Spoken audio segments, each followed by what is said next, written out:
Okay, and we're live. Apparently there are 0 people watching this right now, but that's fine.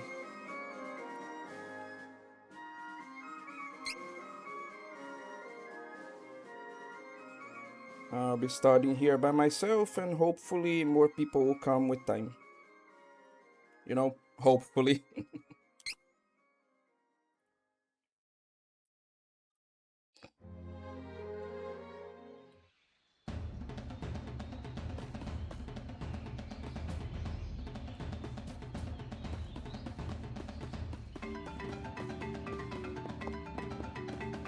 Okay, I guess I should start by... we already bought everything that needed to be bought from the vendor there. I'm pretty sure, so now we're going through the main objective.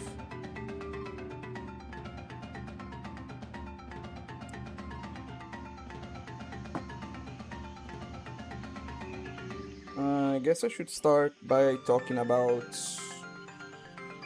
some topics that...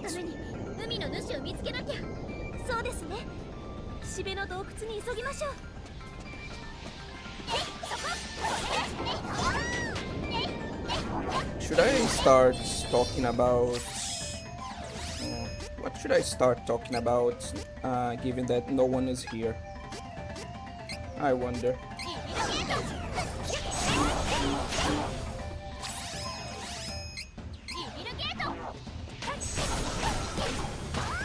It's kind of difficult when, like, nothing really too much is going on, like, in the game. And, well, there's no one here, so, like, I can't exactly ask people anything.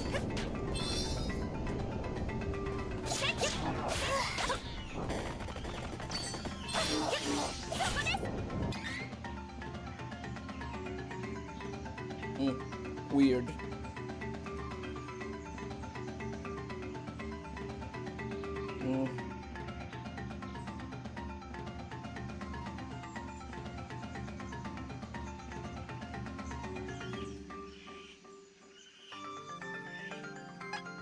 Yep.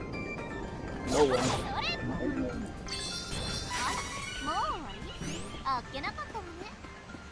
Yeah, it really is a bit just difficult to comment on, like, stuff when...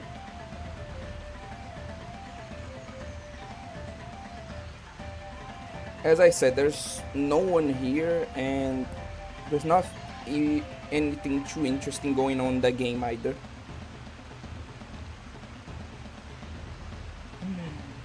What else? What else? Well, guess I can talk about some things that don't influence much. Oh, this is just here. Okay. Like, for example, on the map, did you notice that sometimes there's like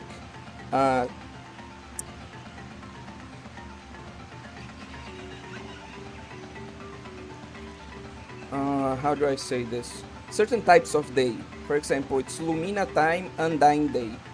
On the corresponding spirits day, their magic gets a boost.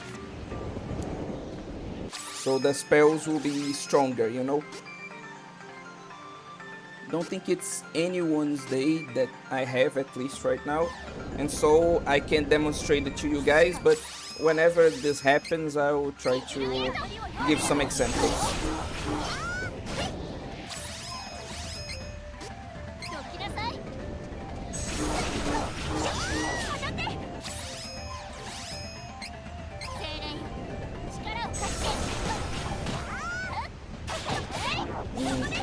I guess this is what I get for being a bit late. Yeah, that's fair, honestly.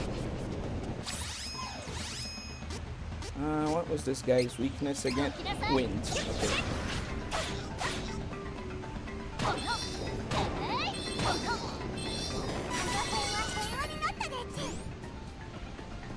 Okay. Maybe I can avoid some fights here.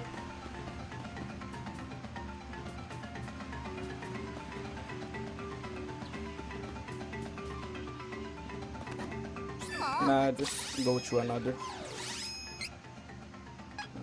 Is everything neutral or is there... Yeah, everything is neutral. So I'll just go with my favorite one.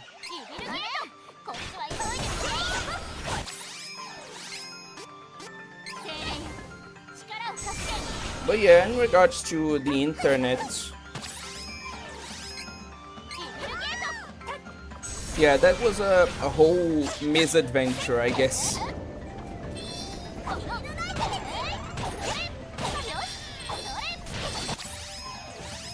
How do I summarize this?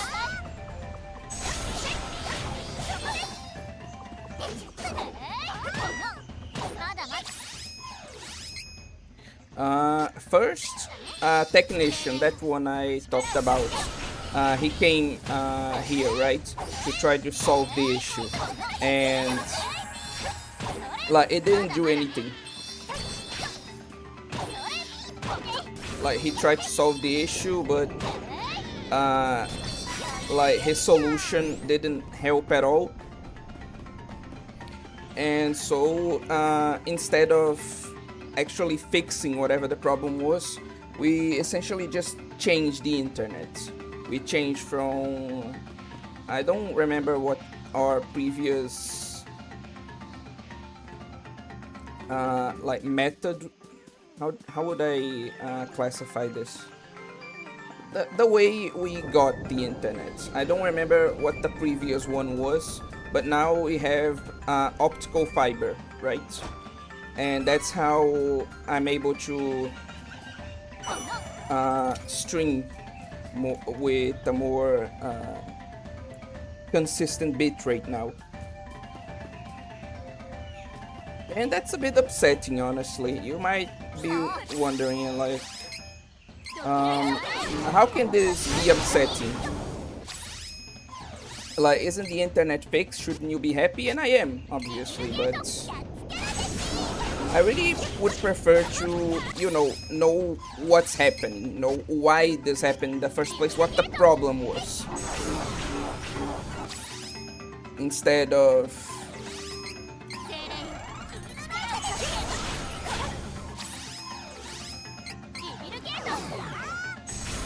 like just having a problem and then solving it by completely replacing the internet.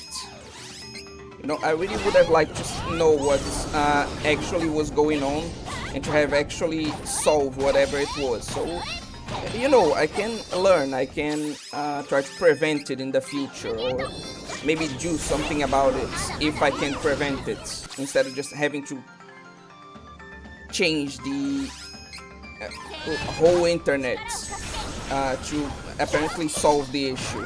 You know, it's just a bit frustrating.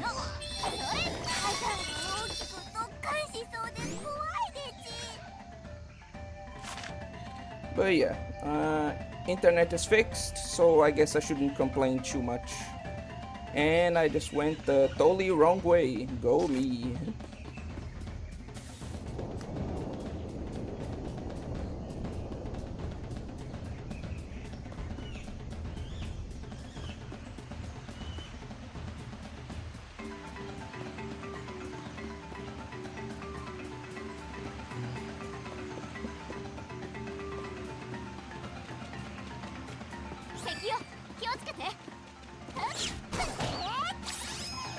I wonder if I didn't, like, warn people with...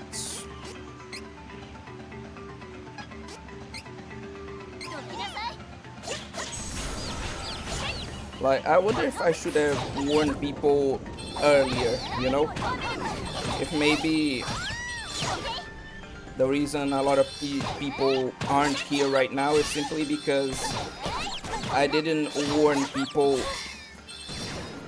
early enough, I guess.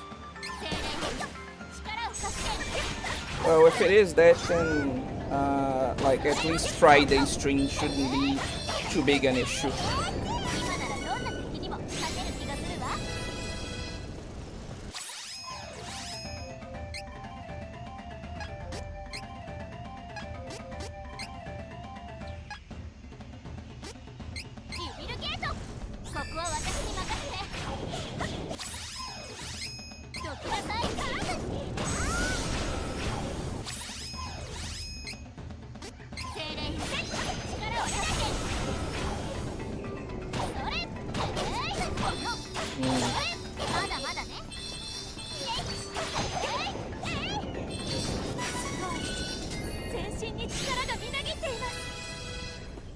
weird. I could swear that I saw something.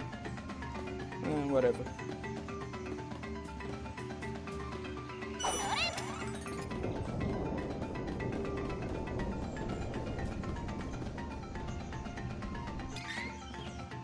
Oh, I have. Oh no, but that's because yeah, makes sense. Oh, there are people here now. Apparently. Welcome then. Welcome everyone. It's good to be back. So,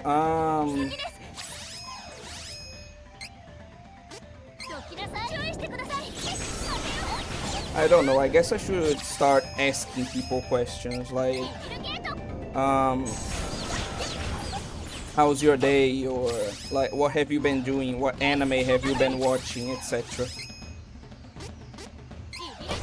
Or maybe you like don't want to talk about that, or don't care enough, I don't know. Yeah, he really think people would admit you? I mean, people stay up all night. I'm more like a guy who falls asleep and he wakes up sort of traumatized because of the dreams I have. Okay, welcome to the stream, Fallen Angel. I'm guessing you, if you saying that your nights haven't been too too great, like to say the least.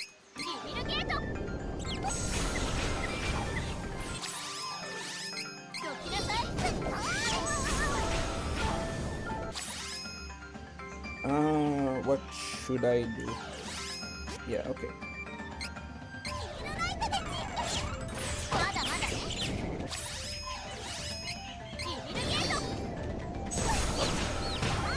Hello, son. Welcome to the stream.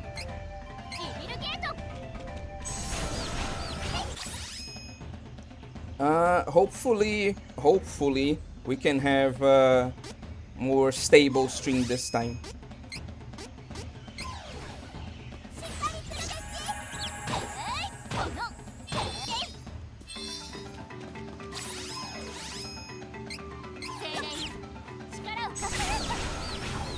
But yeah, I was talking about like with the whole internet thing. Maybe I'm going to repeat since most people weren't here like at the beginning.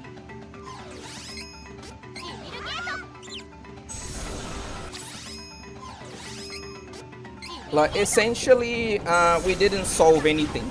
Like I don't even know what the problem was, to be perfectly honest with you all. Like all we did was essentially replace our internet. Like before we had a different type of internet, and now we have optical fiber, and that should hopefully give the streams like more consistency. But as for what was actually going on, like why the internet was so terrible in the first place, I have no fucking clue. And like I said, I wish I did, because like cool, the internet is good now, hopefully. But I really would like to know why it was bad in the first place, you know? So that I can avoid it, so that when/if it happens again,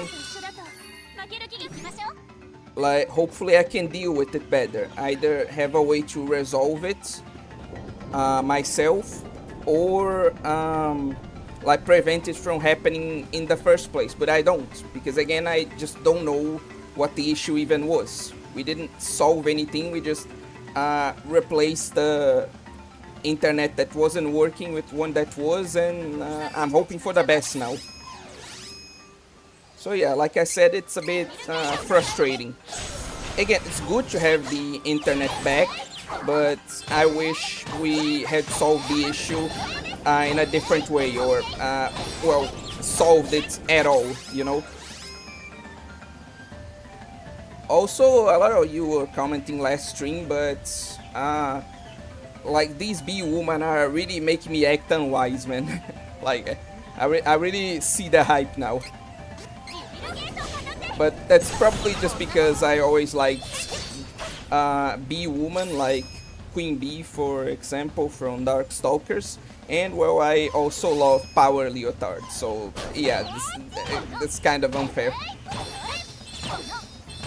Like, obviously, I'd like this design. Hello, Kodokunasu, welcome to the stream. Maybe it was just a local outage of some kind, but that's the problem. Like, we didn't, it's not that we didn't have internet, you know? It's just that the upload speed, specifically, not the download speed. The download speed was fine. The upload speed was garbage. So it's not that the internet wasn't working. It's just that one particular, like, aspect of it was, like, not working correctly. So I really would have liked us to continue with that internet, but just fix that aspect somehow, just repair it. Like, instead we just changed the whole thing. So now we don't know why it went bad in the first place, and I'm just kind of hoping that, like, it doesn't happen with this type of internet now, you know? Just kind of hoping for the best, I guess.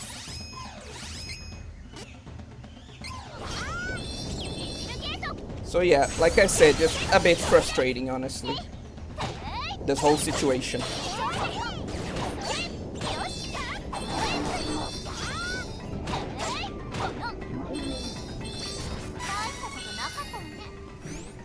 But yeah, good download, shitty upload speed. Tales as old as time. Okay, so apparently it's more common than I thought. Fair, fair. But what was I talking about? Oh yeah. Like, during this period of time, I honestly I wanted to use the time to work on more videos, and I did to some extent, but I mostly just used it to rest, man. I was really tired for some reason, and so I used it as an opportunity to just get more sleep, I guess.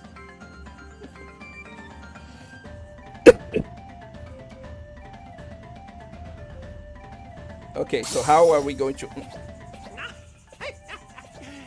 以前はここに洞窟への入り口があったようじゃ。きっと火山の噴火で塞がっちまったんじゃろう。 Okay, why didn't you do that the first time I came here? What the hell? If you could have just solved this issue like that, then why didn't you? Whatever, man. Now the path is open, let's just escape. But yeah, that's the tale of how the internet hopefully got fixed.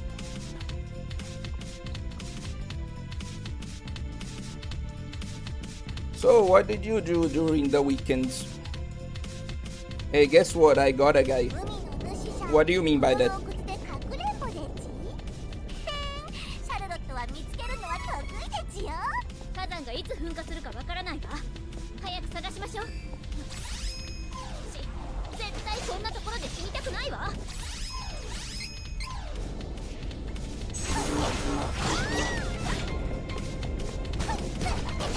Gnome hopped on speed. What the hell?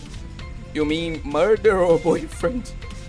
You're having a lost your guy. I think I've got to play a certain game that's like darker and more afraid than anything you have seen. And also probably the creators took boatloads of oh, okay, he's talking about a game. Okay. He means that he's got a guy. Oh, a game. Okay. Okay, he's just talking about a video game. Okay. So apparently it's a very disturbing game because I'm guessing he is interested in these types of games. Well, I'm guessing my ass. I know he's interested in these types of games. So yeah, it makes sense that... what the hell? There's a statue. There's a save statue there. Yes, there is a save statue there, and I didn't use it because I'm a dumbass. Anyway, let's do that. And yeah, okay. But this disturbing game that you have been enjoying, Fallen Angel, like, what is it about exactly? Like, can you describe to me the story or the premise or anything like that? I'm kind of interested now. Well, it's a really disturbing game I like, but no, but somehow the creators literally have been okay, so it's a school murderer. Let's put it that way. It's a game about a school murderer. Very interesting, I gotta say. Honestly, I'm trying to act like I'm too disturbed by that, but frankly, I've seen so many video games based on like true criminals. I can't even pretend to be too shocked about this, honestly. Because, like, and I don't get it, you know? I really couldn't tell you why people do this to save my life, but like for some reason it's popular to, well, not exactly popular, thankfully, but it's common, more common than it should be, to make video games about real criminals, you know? Like, I've seen games made about like pedos, I've seen games made about school murderers, I've seen games being made about all kinds of things, you know? And like, this would be disturbing enough if it was about a fictional criminal, but the fact that people make these about real criminals, about people who did real bad stuff, I just don't get why people do this, man.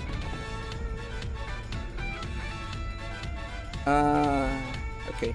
It's about like a crazy guy who's barely finds a school that opens up a bug. He releases a barely dimensional beings. It does you get ready for lots of drugs.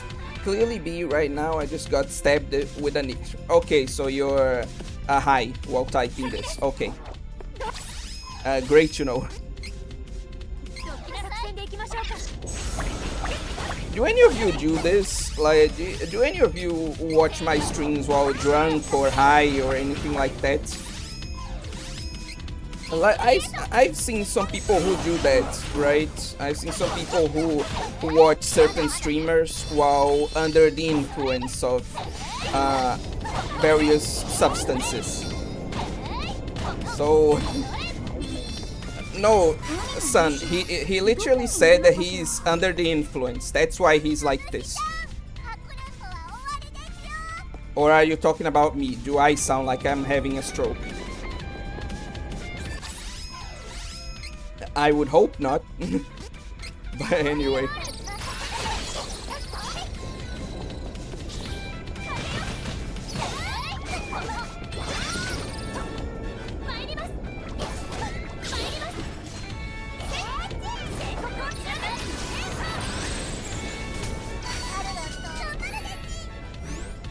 Oh yeah, I see. But yeah, in regards to my like previous question, do any of you guys, aside from Fallen Angel, do any of you guys also watch my stream while under the influence, like while drunk or while smoking or something like that? Because I heard about this, of people who watch certain streamers while they're under the influence, you know? They, for some reason, find it more enjoyable to do so while they're under the influence than when they're in the whole mental faculties, you know? I can't understand why. I couldn't like get why these people do this to save my life, but like I know that some people do that. But anyway, nah, I live life sober. Hell yeah, brother. You and me both. Maybe so. What I do here today is some pretty fun stuff I was doing, but I don't give a dog. Can give you out this traumatization that I had. It's splatter school. Oh, okay. Like pretty fun stuff I was doing, but I don't give a damn. Can give you this traumatization. Okay. Actually, he brings up interesting points. Do any of you even know what Splatter School is? Like, I recognize it because I've seen way too many like Riona game playthroughs in my youth. Yes, I know I shouldn't have, like, how do I say this? I know I shouldn't have been doing this, especially at the young age I did, but yeah, I have a lot more, like, Riona game knowledge than it's probably healthy, you know? But yeah, Splatter School is essentially, for those of you who don't know, a game about a schoolgirl, right? Who I never implied that you were doing anything illegal, Fallen Angel. So you're just being preemptive here. Like, I didn't say anything about that. But anyway.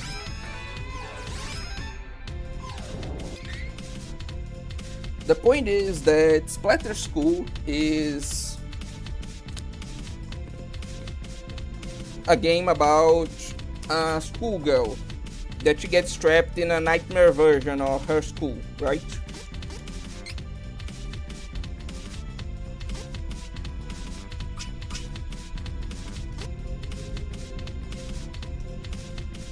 And in this nightmare version, she has to fight through monsters in order to escape.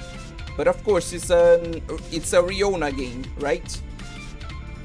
And so the whole point is that if you're ever, like, caught by these monsters, you lose your clothes, which are kind of like your HP, like in Seran Kagura, right?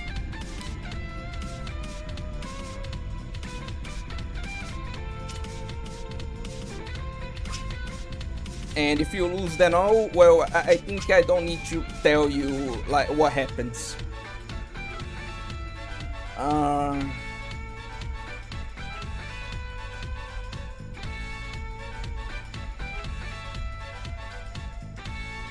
And, like, that's pretty standard for a hentai game, for example. Where do I put these?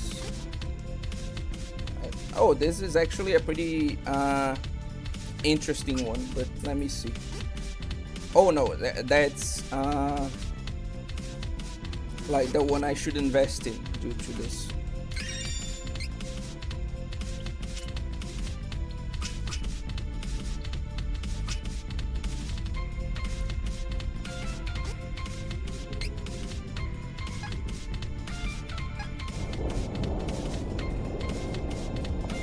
But up until now, it's pretty standard for a hentai game, right? But what differentiates it from other hentai games is that you don't just have those, like, great finishers, right? You can actually be pretty brutalized. You can lose your limbs. You can have your skin stripped. You can have, like, your eyes gouged out. That sort of thing, right? And it's all illustrated. There are animations and CGs for that type of thing. So yes, it's, like, pretty grisly. It's like Riona game true and true.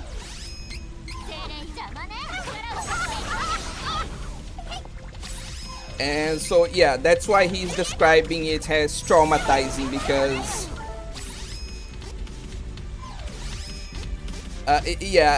obviously, like, to most people, especially those who aren't into Riona,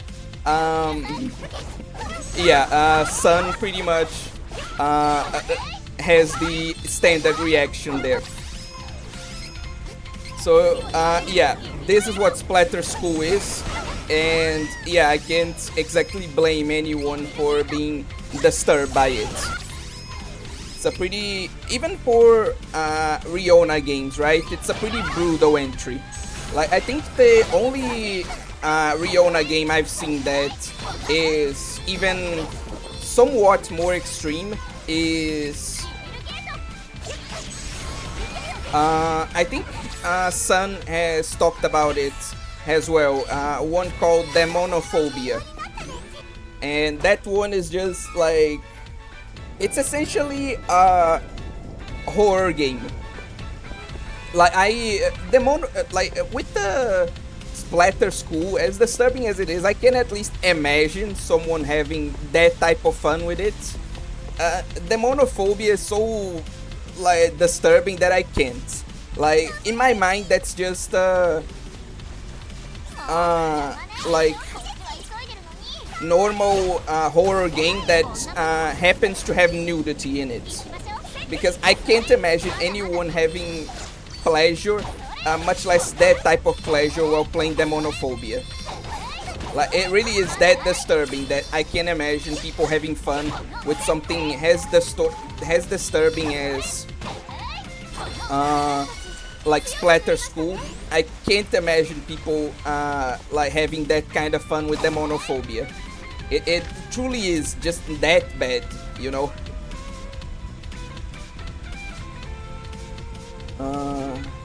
Yeah, very brave to buying this double, to be honest. I think that's into effect of how specified imagination works. He made more, by the way, he made more games. What about an angel or two of them?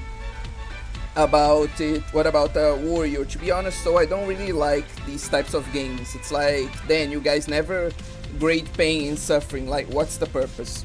Hello Metal Wolf, welcome. It's good to be back.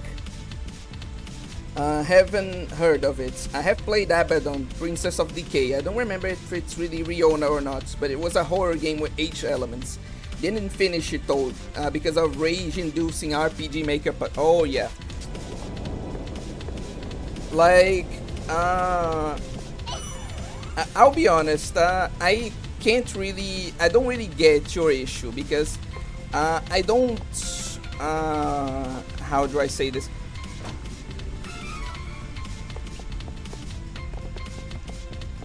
I don't really insist on puzzles, you know? Like, if I can't solve it within 10 minutes and there is no guide for the game, then I just give up. Like, I have a limited time to have fun, and I rather spend that time not like being frustrated over a puzzle of all things. Okay, call me a dumbass if you want. God knows I am. But yeah, I don't get stuck on puzzles, because if I do get stuck, I stop playing the game. Just straight up.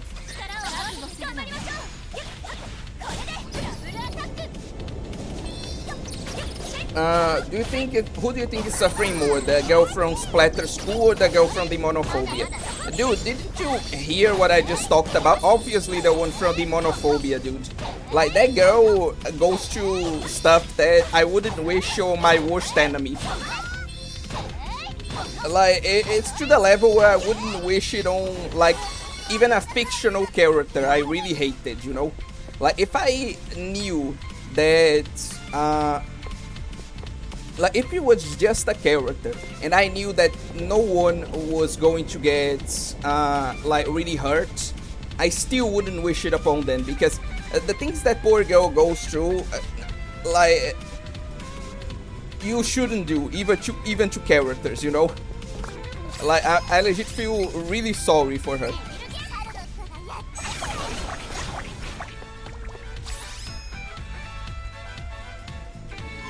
But yeah, outside of like Splatter School, I've seen Splatter Beach, which obviously is by the same developer, and I've seen I don't know why, but there's this Riona game about like nun, and it's not like because there's another Riona game about a nun, right? I think it's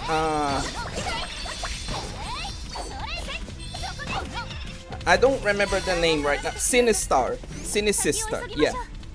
There's this game about like, there's this Riona game about a nun called Sinistar, right? And That's not what I'm talking about. I'm talking about another game featuring a sexy anime nun.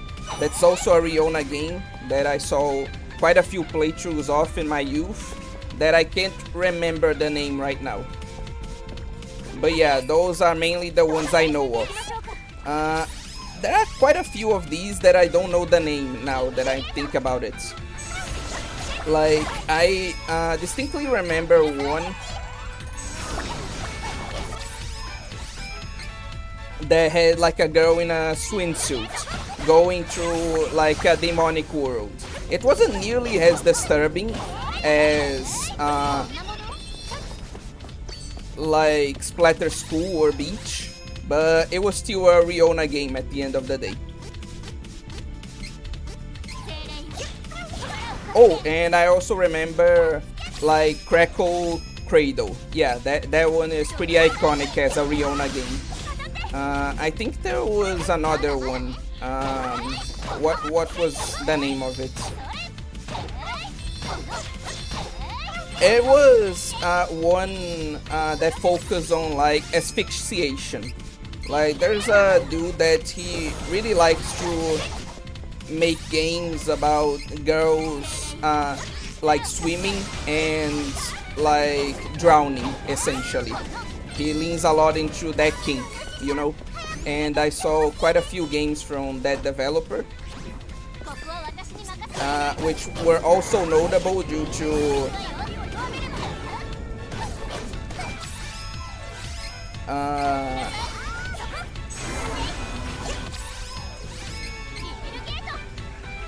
what was I saying? They were also notable due to having kind of a Seran Kagura-like mechanic of your clothes being your HP, you know? And so the more you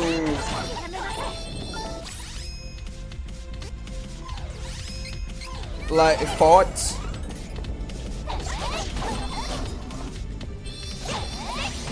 the more your clothes would be stripped off.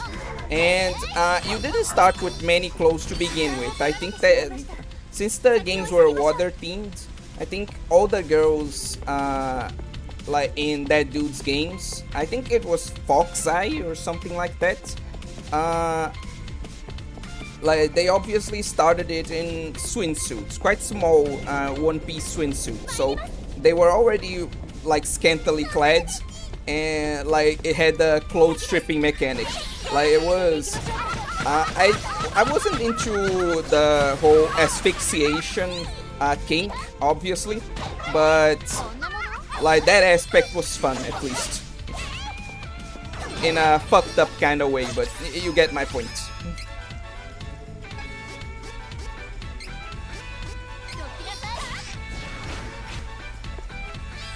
But yeah, now that I think about it, I really have way too much Riona knowledge, you know? I really feel like this isn't healthy. I really feel like I shouldn't know about so many Riona games. Again, I learned about this in my youth, but like got fascinated with it in my youth, but I think that just makes it worse now that I think about it. So yeah, let's talk about something else.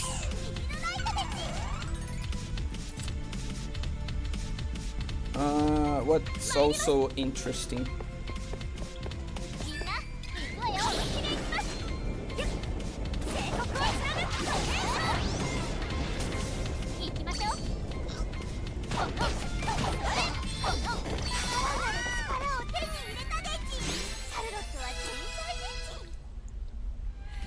What's also interesting?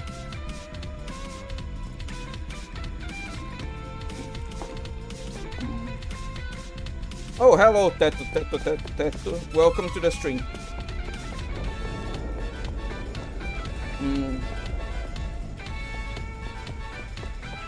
Oh yeah, since we're in the like kind of a weirdo topic,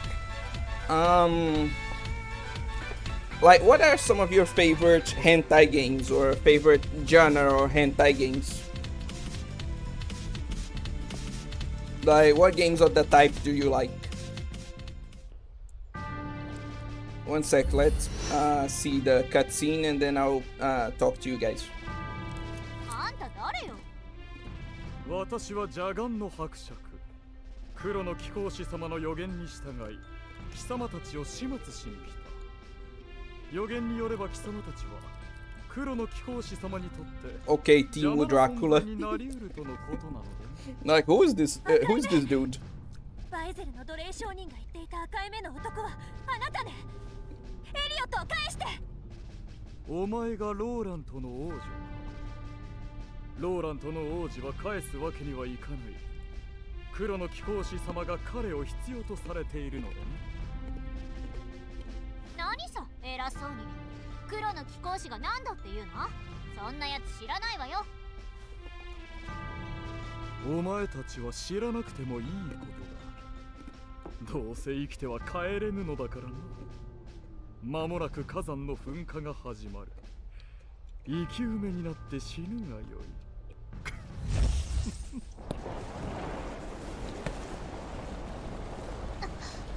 とうとう噴火が始まってしまったのに。ああ、もうこんなところで死にたくないよ。Oh, finally, it's our ticket out of here. あれは何？助けてくれるの？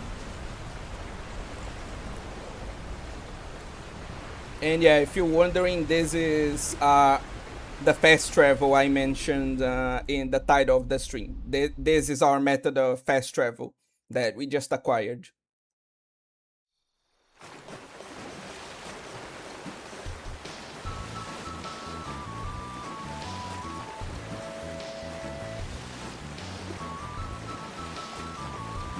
Like, as soon as we go to gameplay again, I'm going to show you guys like exactly what I mean. Literally.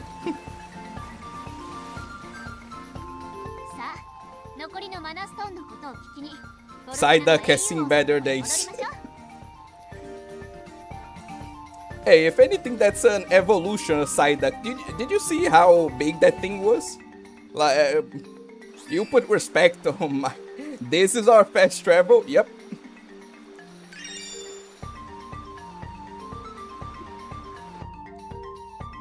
Again, let me show you guys exactly how to do it.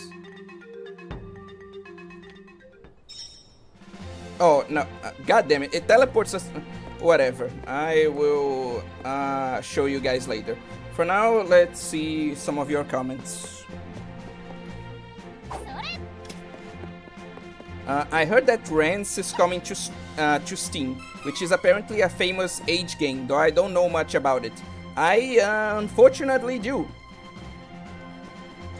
Let's just say that, like...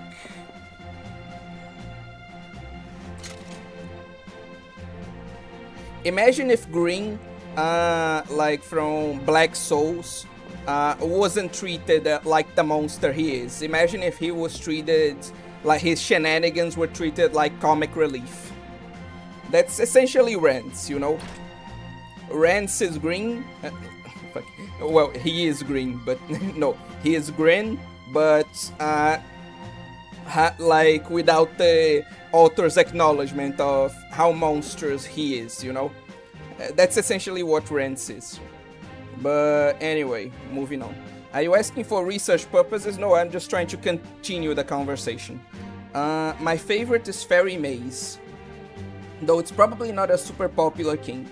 It even has an English translated version, though it was pretty hard to find. I first played it in Japanese because I didn't know that.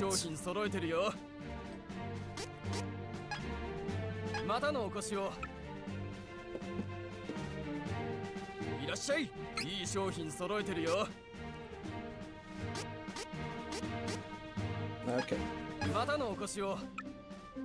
But what is Fairy Maze? And what is this kink that you're talking about? Because I don't know anything about that game.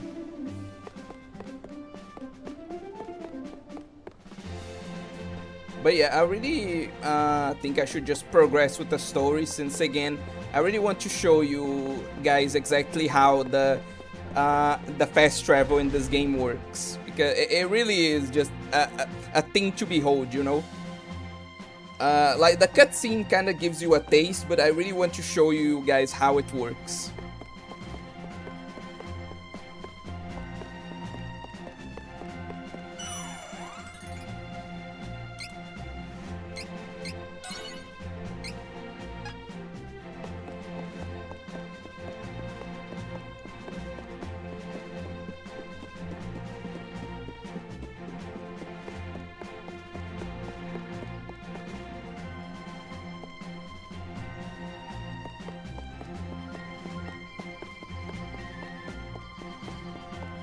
God, I love stairs.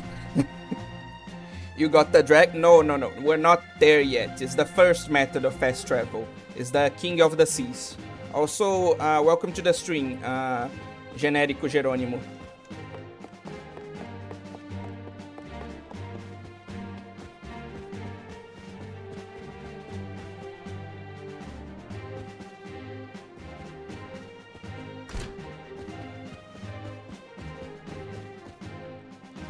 I remember that one post you made about your interaction with a guy with a vor kink that described his kink in the most romantically passionate way possible. Yeah, I'm essentially just putting myself into the same situation again by asking Sun about his kink. Like, yeah, I really shouldn't be doing that, should I? I'm playing with fire today. Okay. Tickling kink. The premise is basically humanity invented a stone that repels all demon attacks, making them harmless. So the main character, Lolly, wanders into a dungeon and demons try to tickle her instead. Well, at least it's a pretty funny and harmless and like, I don't think anyone is going to most people are not going to understand you, but I don't think many people will really judge you for having a tickling kink, you know? うちに戻ってきたな。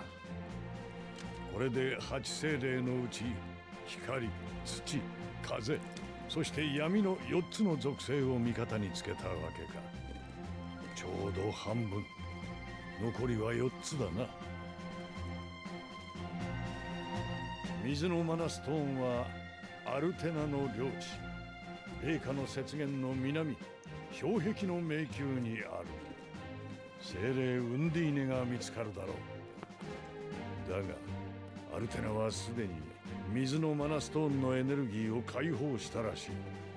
気をつけて行け。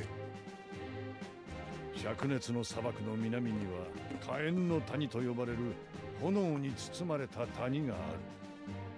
火のマナストーンはここにある。火の精霊サラマンダーを見つけられよう。フォルセナの南東には獣人たちの住む月夜の森が広がる。ここには月のマナストーンがあると言われているが、詳しいことはわからない。ただ獣人たちはかなり強いと聞く。月夜の森に向かう前にクラスチェンジをしておいた方がいいだろう。そして木のマナストーンはワンダーの樹海と呼ばれる原生林にあるらしい。木の精霊ドリアードを探せ。だがワンダーの樹海へは地上から近づくことはできない。樹海の南にはランプ花の森という不思議な森がある。森の中にあるというエルフたちの国ディオールを見つけ、どうすればいいか妖精王に聞いてみるしかない。お前たちが火山島ブッカから脱出した時に助けてくれたのはブースカブーだと思う。奴が助けてくれたのはフェアリーの宿主だからだろうか。フォルセナにはブースカブーを呼び出すことができる秘宝の笛がある。本来ブースカブーは決して人には心を許さないため危険なので封印しておいたが、お前たちならブースカブーを味方につけることができるかもしれん。笛を吹けば世界中どこからでも砂浜ならブースカブーを呼び出せるはず。追ってゆくがよい。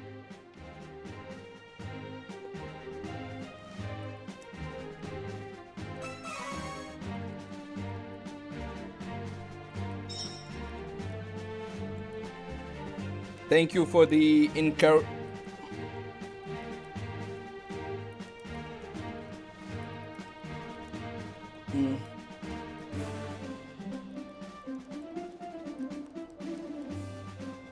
One sec. I need to check something.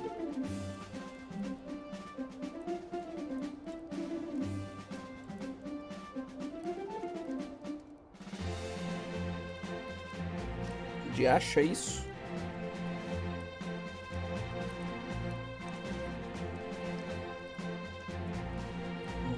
Whatever.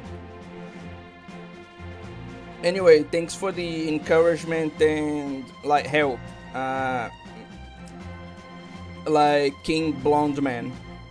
Now let's get going. Anyway, let me read some comments now. So while I advance, you should, cause I'm curious. So I'm gonna have to ask you, like son.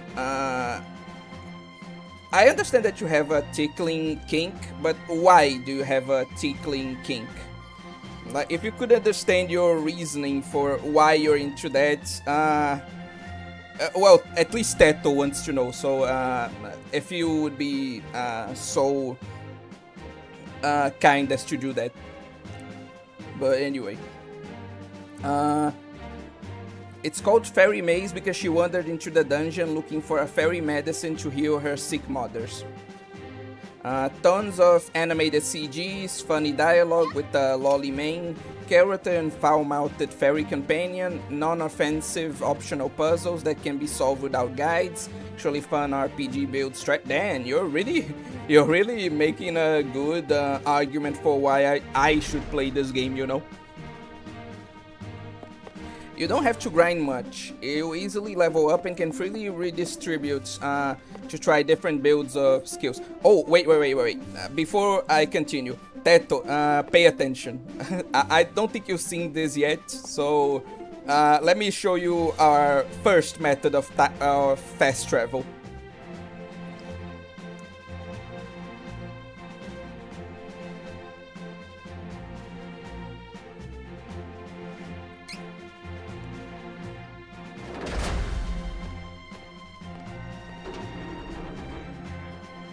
Like, pay attention, Teto. Look at this.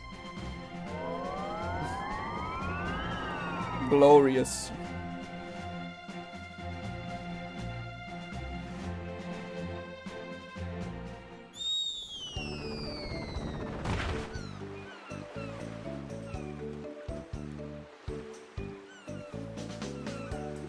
How are we alive, man? Legitimately.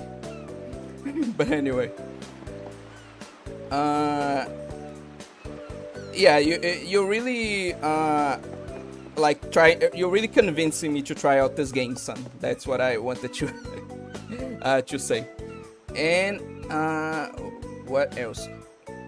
I don't think even a vanilla kink shamer would bully someone for something like tickle kink. It's low-key wholesome for me, to be honest.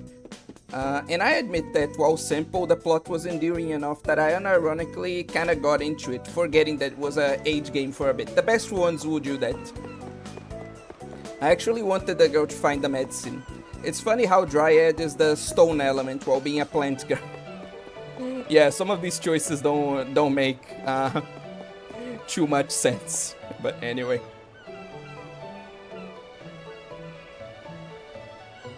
I can low-key see the appeal of tickling. It also gets challenging later and I haven't finished it yet. After dropping that bomb on everyone, I need to go to briefly go eat something. Later versions. Later, son. No, son, Lamau. Great camera angle, by the way. Hell yeah. Like, the way it focused exactly on, like, their asses while wearing leotards. Just, oh, beautiful. GNG got bazooked. And Sun sumiu. bom trocadilho aí.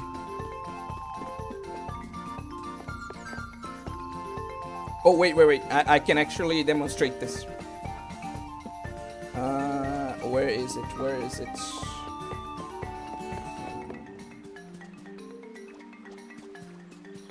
How do I do that? No. Oh, it's true here. Okay. Oh my fucking god, just let...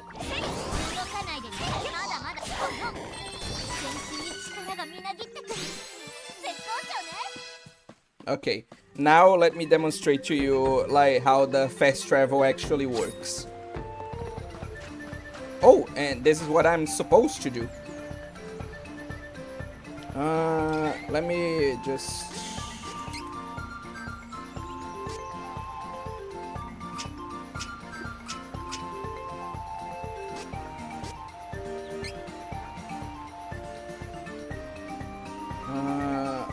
What do I... Okay, perfect.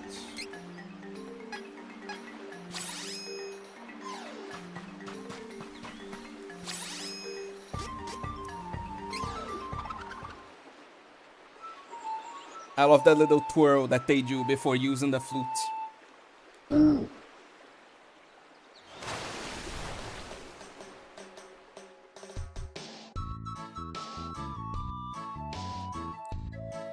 And now boats are a thing of the past, baby. Now we go by magical beast.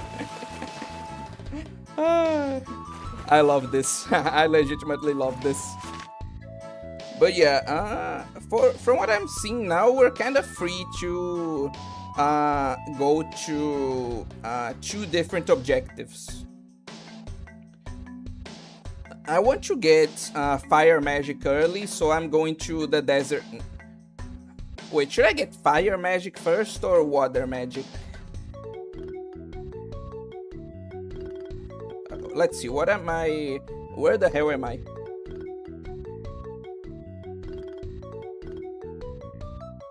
Okay, I'm here. So actually the Snow Hamlet to get like water magic is better. Okay.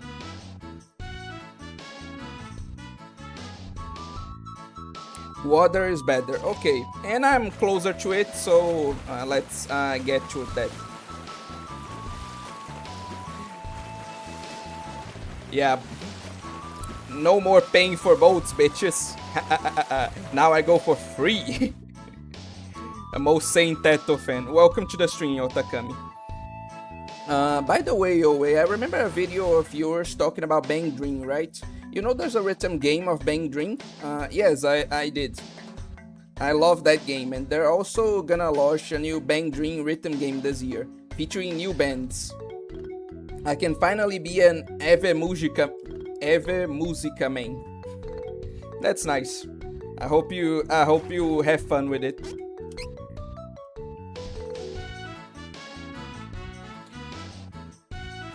Personally, I'm not too much a fan of like rhythm games. There's nothing wrong with them. I just don't like it because I suck at them. Even more than I normally suck at video games, you know?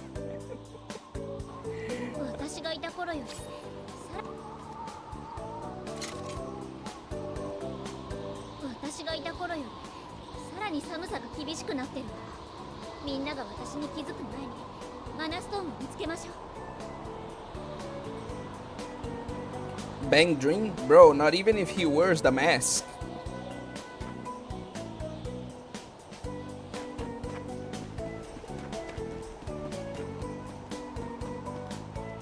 Why are you people like this? Like, you know exactly what I fucking mean. Why do you... God damn you. It's harder to react in cold climates like this. Try to stay warm. Yeah, yeah, girl. I don't think either of us are doing that here. Like, we are going to... like, only if our combined hotness is... like, it makes us warm. We're going to do that because... yeah, we're not worried enough to be warm in this climate. I'm sorry to say. But anyway, where's the little twerk? Here. So cold. How can you expect a beauty like me to stay here? Can we go? Girl, you're wearing like 10 times more like clothes than I am, and you're the only one bitching about this. Like, be a whoop. Fucking calm down. God damn it, I can't do that. But like, be a woman already. Like, it's not the time to be a little bitch like this. Oh wait, are you watching any anime of the season? I don't watch seasonal anime. I like to binge stuff. So I only watch an anime once it ends. I don't watch it while they're airing, you know? So as a rule of thumb, no, I don't watch seasonal anime. I only watch it while... like after it's done, essentially. The season's done, you know? I'm sorry. You should be, Otakami. My autistic ass took a long while to get the joke. It would have been it would have been better if your autism prevented you from getting it completely, because that was awful, man. Like, the Otakami should feel sorry. Kan is so small, not even 3 layers of blanket-looking clothes can warm her. You know what? I'll let that one slide. That's good. That was a good one.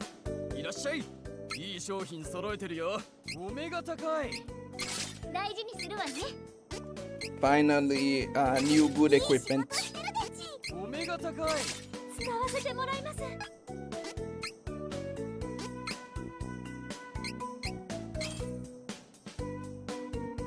Bro is such a post-hype anime watcher. The thing is that, like, not to sound like a dick, not to sound like I'm like showing off or anything like that, but I just don't give a shit about hype. Like, I just watch what I want, essentially, whatever catches my interest, you know? Like, outside of the things I have to watch for the channel, for example, like, I don't really go for things because of hype. Like, if something looks interesting to me, I don't care if it's, like, how would I say this? I don't care if it's airing right now or if it's aired, like, 4 millennia ago. I'll watch it. I'll watch anything that looks interesting. I don't have this thing of, oh no, this anime looks too old, or no, I need to watch the more recent stuff so I can talk about it with people. I don't give a shit. Like, I watch what I like, essentially. Like, if you watch things due to the hype, I don't blame you. I'm not going to act like an elitist or anything like that, but yeah, I really just don't care for hype, honestly.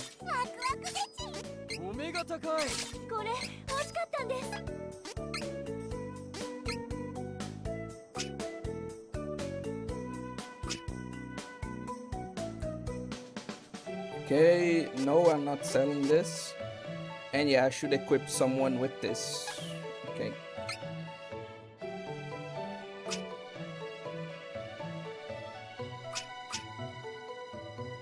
Okay, this is what I need to sell.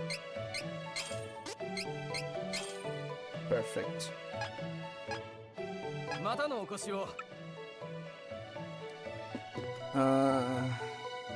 What is it? Oh yeah. Oh, there's a new anime airing right now based off an RPG Maker game from like half a decade ago. Surprised to see this is like the second or third RPG Maker game to get an anime. Yeah, I remember Aoni obviously got an anime. Angels of Death, if I remember correctly, got an anime. And now another RPG game, Maker game apparently got an anime too. Honestly, they should do this more often. Like, a lot of these adaptations don't tend to be too great, just simply because like they try to cram way too much story into like 12 episodes, but in principle, like RPG Maker games are a great, like, how would I say this? Great source material for anime, you know? I think so. Like if they made an IB anime, right? And that'd be awesome, for example. So yeah, I think they should do this more often. Based, if hype were a good metric for anything, solo leveling would be. Don't say that, my dude.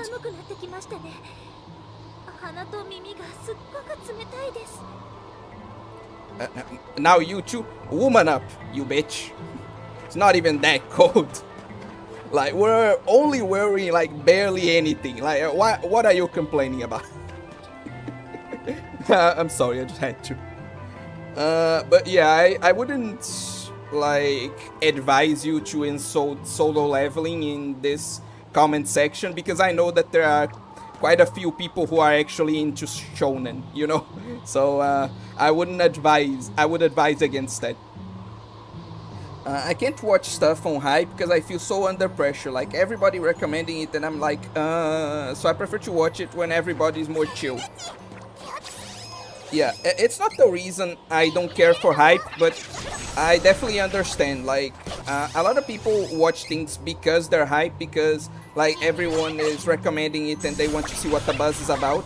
But I can totally see how this would have the opposite effect, especially for a more introverted person, or they wanting to watch it less because they feel a lot of pressure, you know? So yeah, definitely understand what you mean. Unless it's a continuation of a work that I already follow, like second game of Bang Dream, let's go. Again, totally understandable. Oh, another one of these, nice.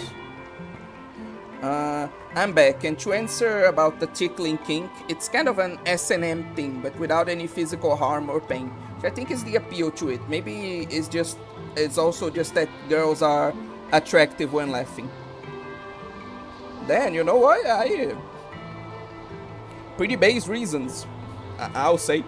I was expecting something a lot more disturbing, but no, your kink is just wholesome, true and true. Just want S&M, but you don't want to hurt people. Like that's actually pretty cool, honestly. Thanks for sharing. You're so real, son. Hell yeah. Game adaptations in general tend to be ass, but RPG Maker games are all kind of no, whoa. Shut the fuck up now.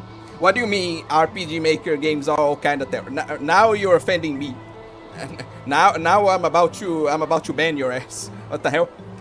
Corpse Party got a 4-episode OVA. It's all just a gory edge fest. That's more the fault of the adaptation, not it being an RPG Maker. Like it's not that the RPG Maker game is bad. It's just that the adaptation is terrible, you know. I'm low-key surprised that people don't even think it's that weird, since it seems to be pretty extinct in English-speaking world. Only Japan makes any good art, story content out of it. I mean, have you ever seen a Riona, like a Western Riona game? Like, you can say like Mortal Kombat, but while I did have that kind of fun playing that game, I don't think you were supposed to actually, you know, like have that kind of fun with the fatalities, you know. So that can be said about a lot of things. Bros attracted by girls being happy. I knew. Hell yeah, that's so base, dude. Son, half this community probably has worse fantasy. They definitely have worse fantasies. Like mine, especially. Wow, the dinos were really nerfed.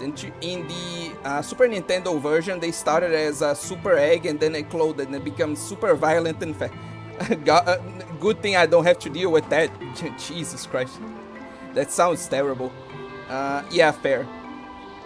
JK on the community part, I'm just projecting. No, you're definitely right about that. Trust me. You're definitely right about that.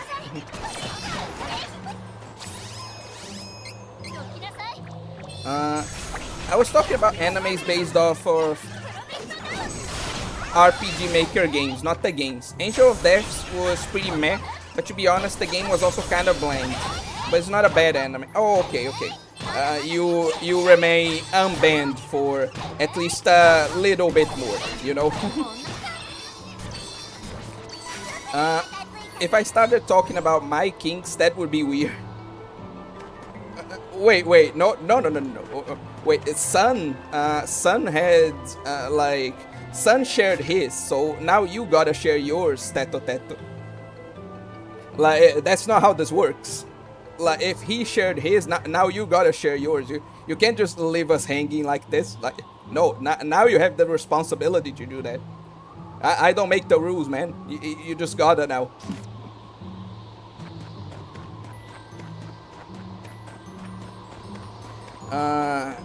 One sec.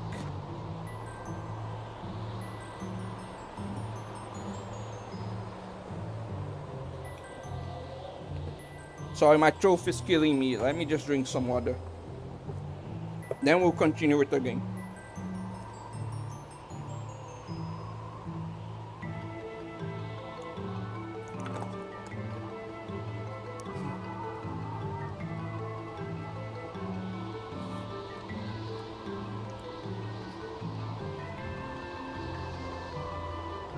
The one airing right now, Bookcase of Arne, looks good so far. The female protagonist is very fun, and I feel like the twist of the first episode was better executed than the executioner isekai.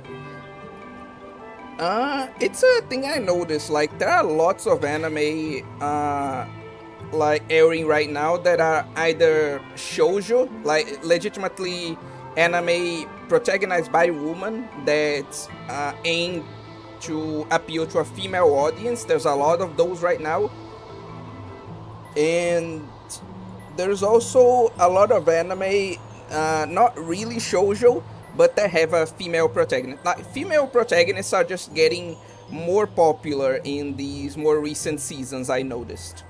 Also furries. For some reason, furries are getting there are quite a few furry anime or anime with furry characters right now. And the female protagonist thing is just kind of like cool, but the furries worry me.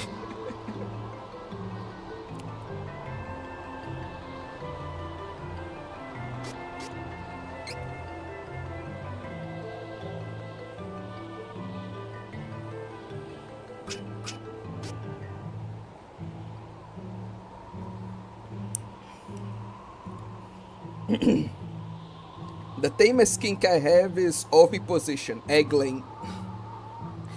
Dude, I talked about like doing it while watching Mortal Kombat fatalities. Like, you're pretty normal compared to like the giga weirdo like you're actually watching. You know, you don't need to feel shame about anything.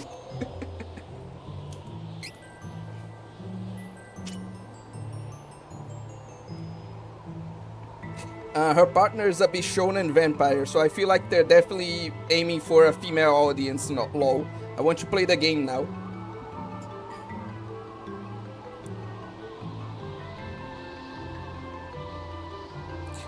The female protags is because they couldn't sell the male MC, and female MC can be a sellable figure.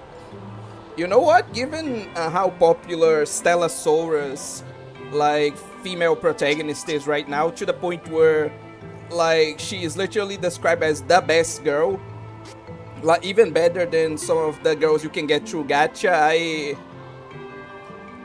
I'm not surprised. That is actually some pretty good logic, alongside the like just logic of anime trying to appeal more to women now, to want to have more shoujo, you know. About furries, I guess because of Beastar's success and also Zootopia. Fair, but I don't know what you think about that.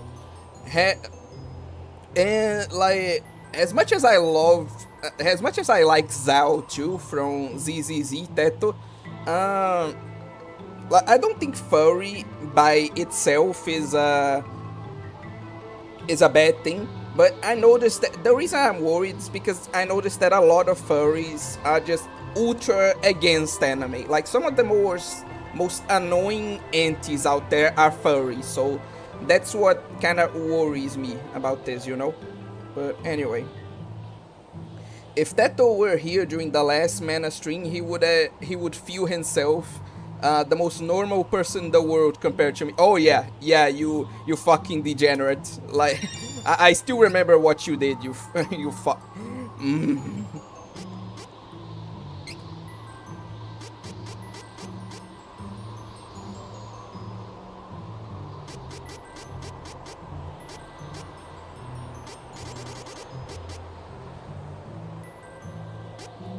Okay, I need to equip this to someone else, but blah blah blah blah blah. Those is better. Z. And let's see here. If there's any. Okay, this is good.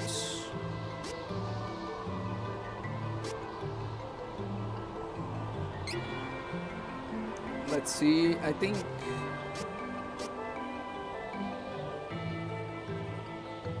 okay, this is more interesting, yeah. And this is more interesting than this, so yeah, we're changing to this. And yeah, perfect.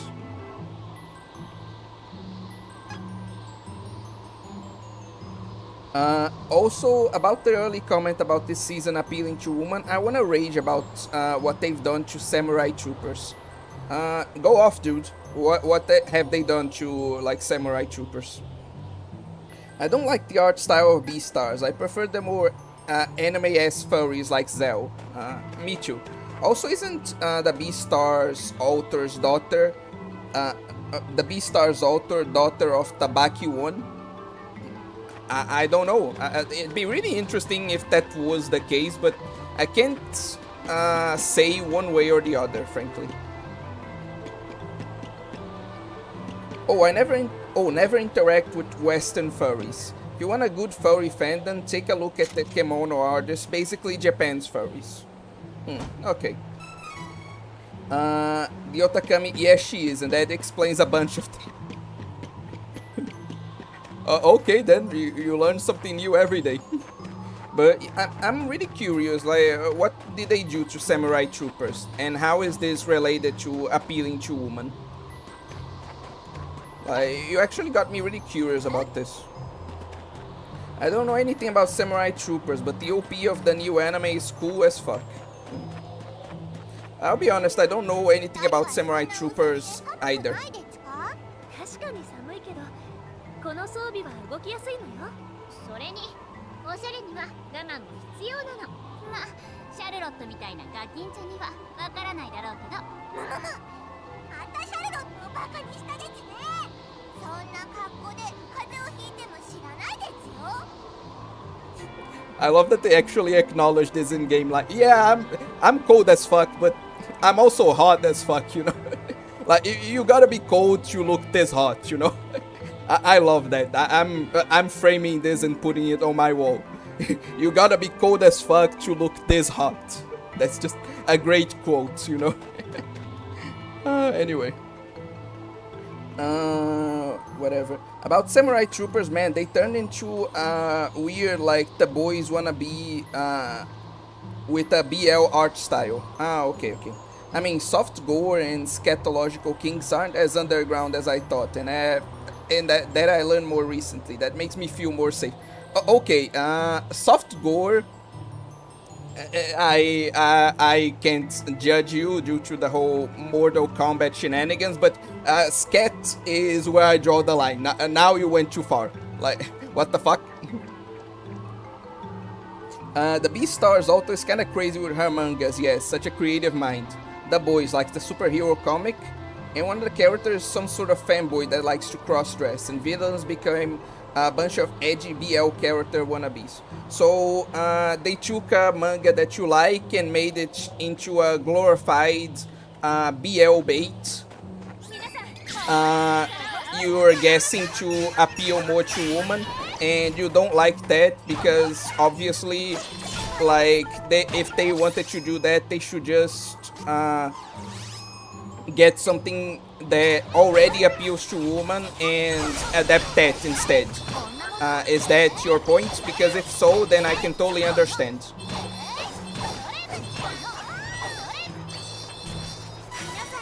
Yes, like the comic. But yeah, in general, like, I don't know why. This is rarer. Like, it's usually the Western adaptations that do a bunch of changes for, like, in order to appeal to the mythical modern audience or whatever. But anime does that a bit as well. Like, generally in the other direction. Like, what you described is more rare, but anime, like, sometimes does this too, and it doesn't matter if it's Western or Eastern. It's just frustrating. Like, if you want to do something to appeal to a particular public, just adapt something that appeals to that public. Why do you take something that's popular and change it for a public that isn't the public you want to appeal to? If it's popular, it's popular. Like, you should adapt it for the public that made it popular, you know? It's just, I know why they do this, but it's still dumb, you know?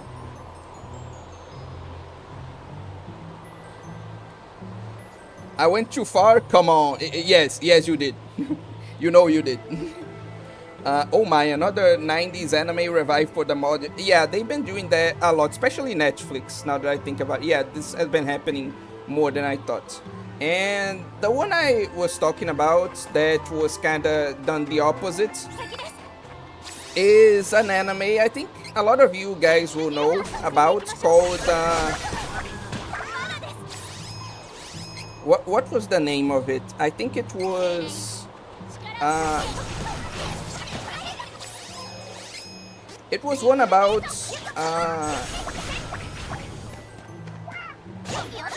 God, I don't remember, but it was about like people like in a prison, and they have like blood-related powers. You know, I'm not remembering the name right now, but oh, Dead Man Wonderland. Yeah. In the manga, there's actually a character that gets introduced in the part that the anime adapted of the manga, and it's a cross-dresser character, and like not a fanboy, like an actual more realistic cross-dresser, you might say. And he was completely cut from the anime adaptation because people, I guess, thought like viewers wouldn't like him, so they cut it to make the anime more palatable for the general anime audience, I'm guessing. And yeah, it doesn't matter which direction they do this in, it's always stupid, I think, you know? Like, if the like, if whatever you're adapting got popular, it got popular for a reason. Like, by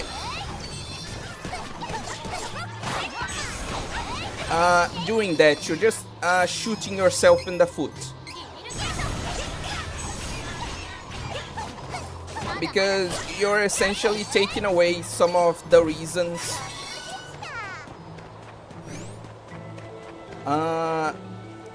like some of the things that made it popular in the first place, no matter again what type of changes do you make. So yeah, it's just really stupid, and it comes from this obsession that people have with trying to appeal to everyone or whatever. Obviously there are changes that need to be made in adaptation, just because like some cuts, some like changes to scenes need to be made in the transition from animation to like something like manga, for example. Obviously there are some changes that need to be made, but when the changes are only made because of people trying to appeal to make the story appeal more to people like it wasn't originally designed for, it's always dumb, you know? For the reasons I already talked about. But anyway.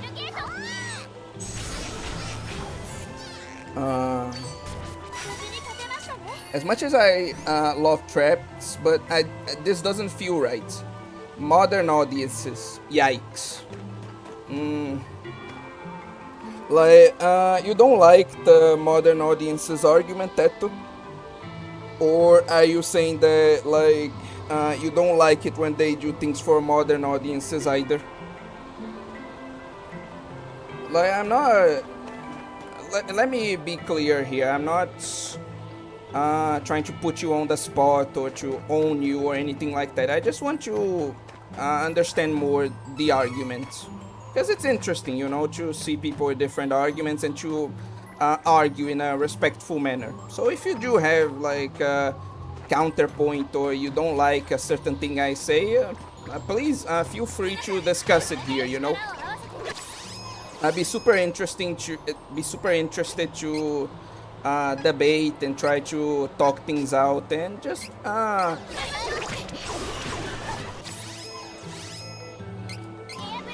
like have a real discussion, you know.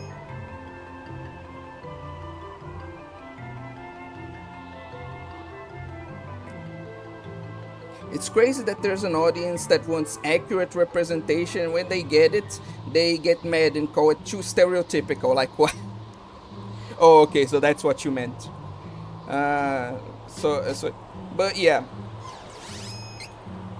Like,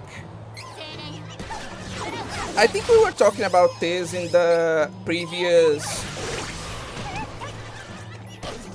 like, what was it? Beyond Citadel stream. Like, there are some people who just want to be mad, you know? Like, it doesn't even matter, like, what it's about. They just want a reason to be mad and to, like, complain. Like, for example, we were talking about,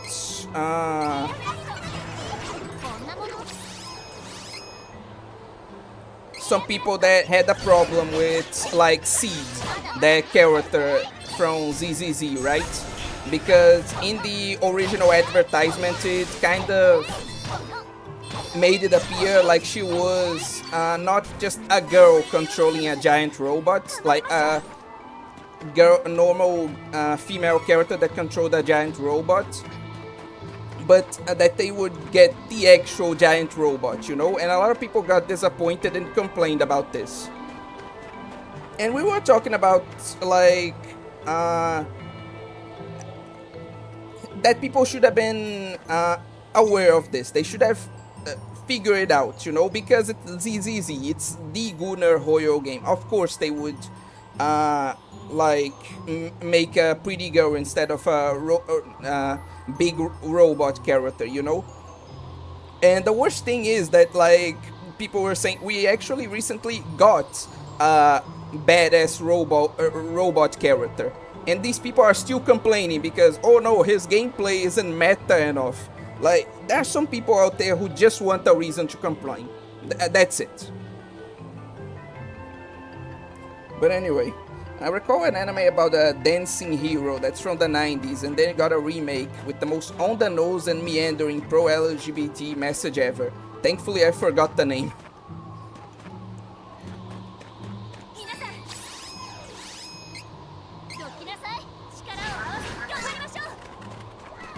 The more, like, egregious stuff to me is when they...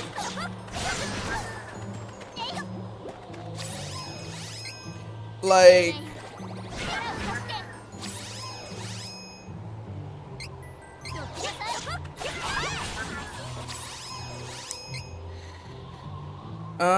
what was it? The main thing to me is not even like, oh, LGBTQ representation, because there are some anime that legitimately, like, that's the point. They want to do that and they generally do it pretty well. But when people make it, like, in your face and,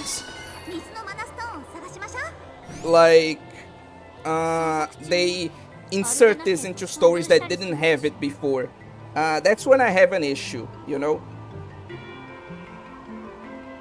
because anime can make like good, legitimately good, like not performative shit, like legitimately good LGBTQ characters. It's just when people try to force them into the story when where they're not there, that it just fucks everything up, you know? Just like with Western stories too, like forcing diversity onto a story is never a good thing. Like there are some stories should be allowed to be naturally diverse. If an author wants to make like a cast like this where pretty much everyone is white, they should be able to. If they want to make a cast where everyone is black, they should be able to. If they want to make a cast where everyone is like or a cast that's actually diverse, where there are like Asians and white people and black people, you know, they should like diversity should be natural, like should be naturally implemented is what I think. But anyway, I think we've been kinda on this point a bit too much, honestly.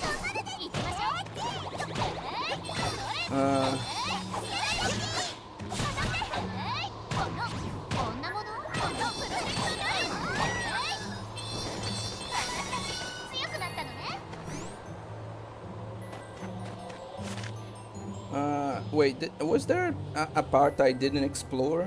Let me see.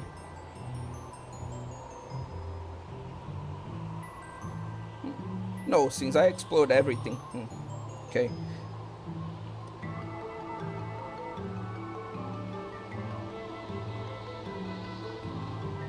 Okay.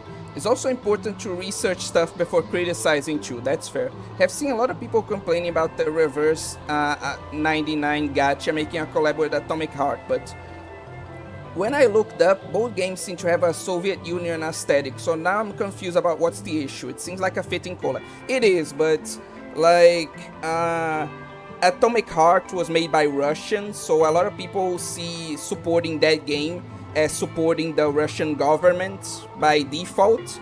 That's why they have a problem with it. I think it's a bit dumb. Like, obviously people, like the game developers, aren't to blame for the atrocities the Russian government's committing. And they may not, and they probably don't even agree with it. I understand the logic too, that if you support them because they pay taxes, you support the Russian government, but that could be applied to so many things. I feel like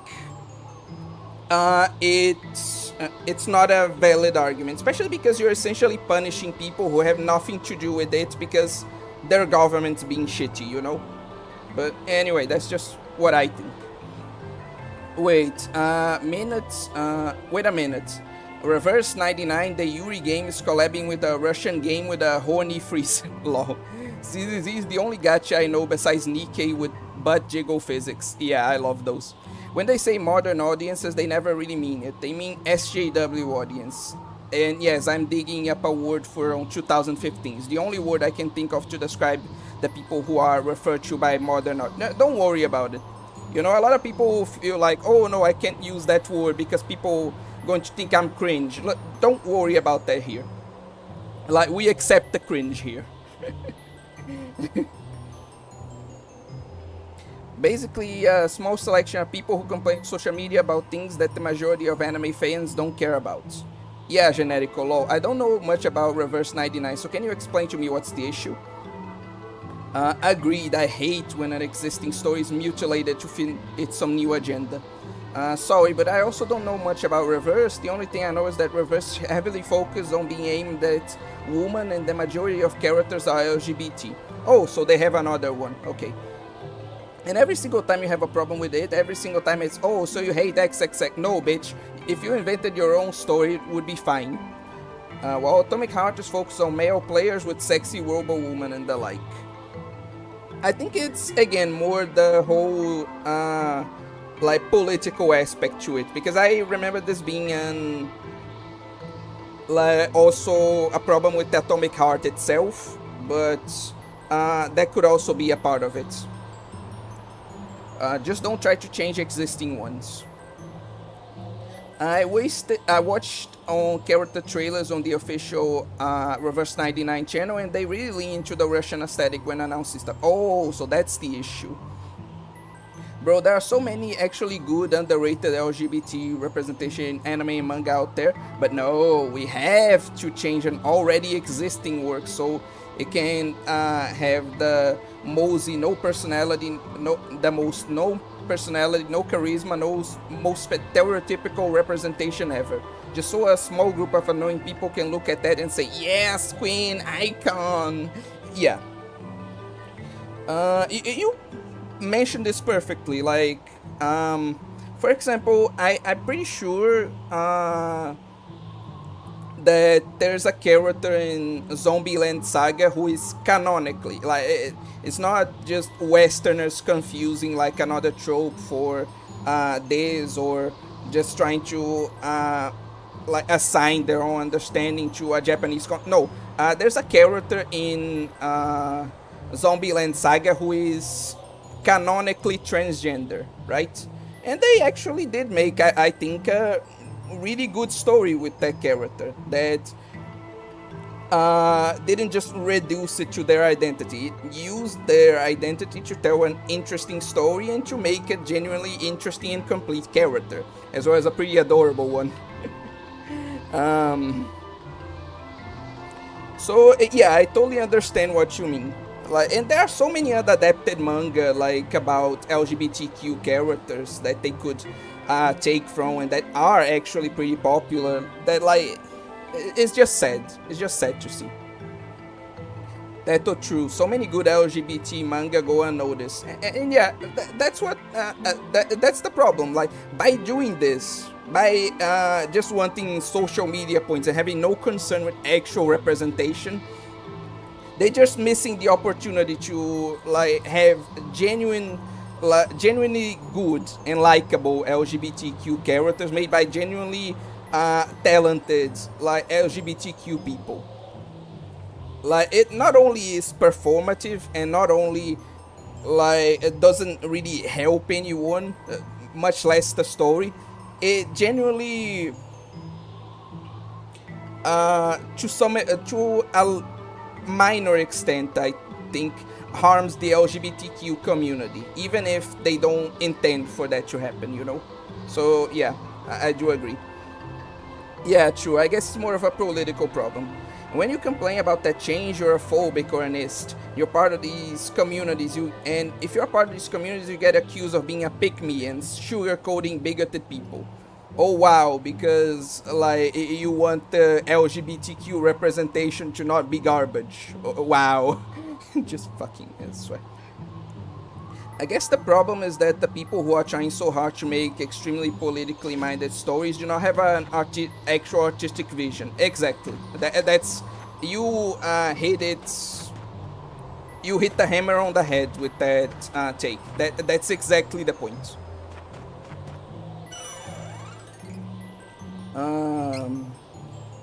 I guess the problem is that people who are trying so hard to make extremely politically minded, okay, they only have a political opinion and see the medium purely as a means for their political soapboxing. So the mutilation of existing stories is because they try to make their own story. It would turn out like that time that Crunchyroll tried to make the anime High Guardian Spice or whatever. Yeah, that's true.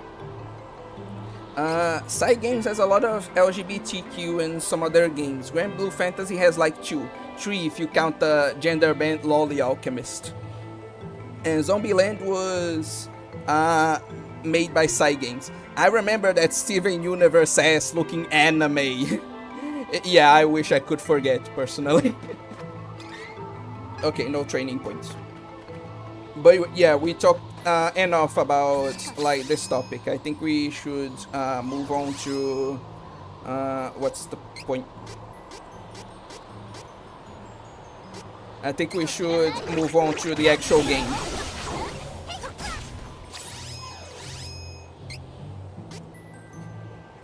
And it was supposed to be a magical girl anime with the most dog shit PowerPoint transformations ever.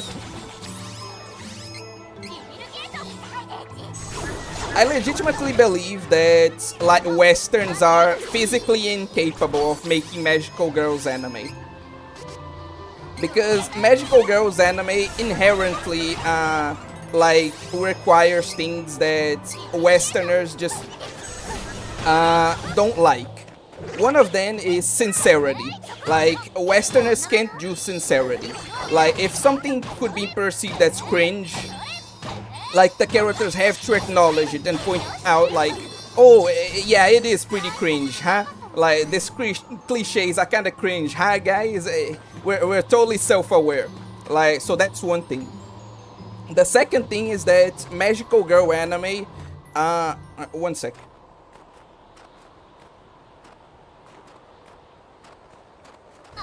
あいつジンのところにいた黒い騎士だよ。もう諦めろ。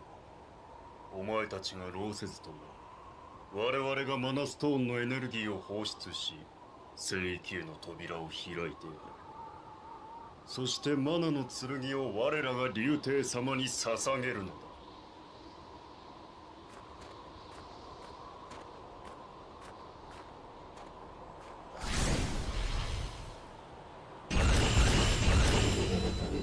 Fuck, seriously?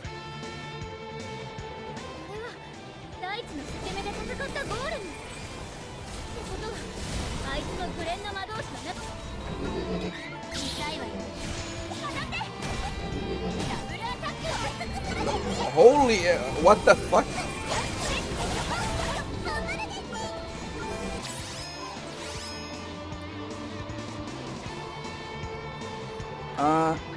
Hey, Winx Club wasn't half bad. They are capable of making magical girl cartoons though, like real cool ones, like Winx from Italy and Lolly Rock from France. You know what? I was going to go on a whole tirade, but no, I'm just wrong. Like, you guys are completely right. I'm just like generalizing stuff. Like, yeah, Westerners can make some good like magical girl anime. I'm wrong. Okay, I'll just take the elder. Moving on from that topic, which lolly has the best ass? Kana. I agree. I'd agree she's in like the top 10 or even top 5, but I don't think she has the best one. But I can definitely see why you think that. I'm really late to the Kana hype train, but lately I'm acting strange. Bro, one day I want to be able to say ominous shit and walk away from people and then disappear into a portal while minions attack them. Yeah, that is pretty annoying, but it can also be pretty cool. So, I do understand that.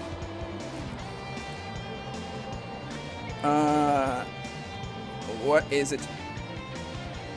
I love Lolly Rock. Like, I would never guess that a low-budget cartoon for kids would have musical bangers. I'm going to have to put that on my notepad and check it out later. You're making me interested. Dude looks like the new Pokemon from Gen 9, Ceruledge.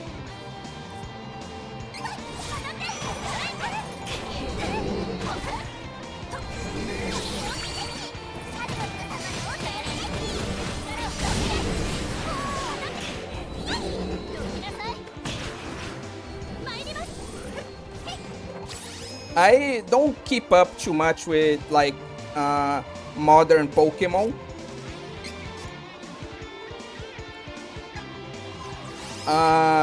So I'm just going to have to believe you on that.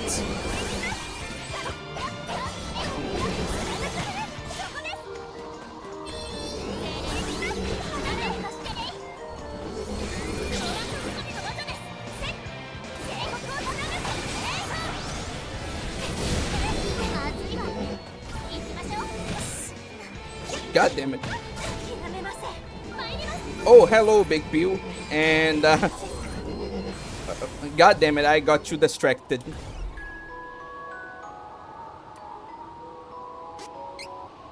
God, I actually lost the battle because I got you distracted. God damn it.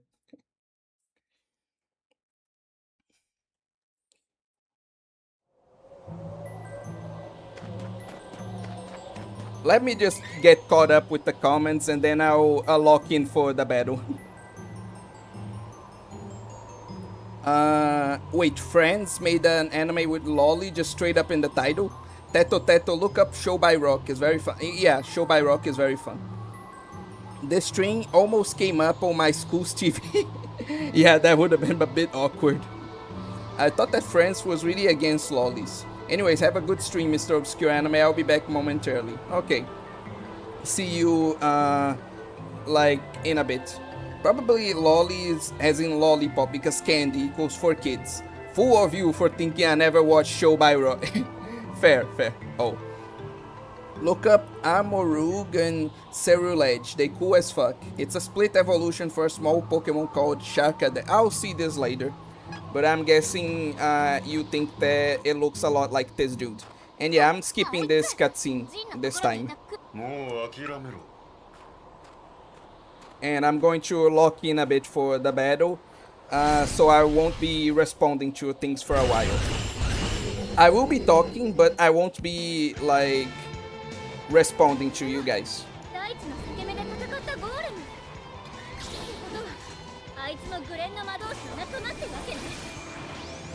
Yeah. Wait.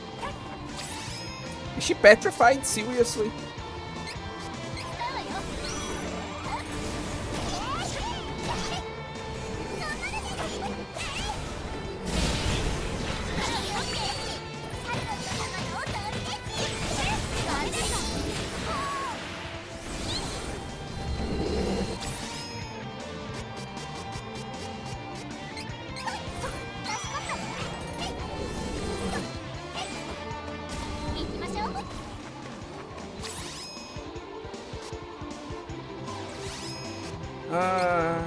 Yeah.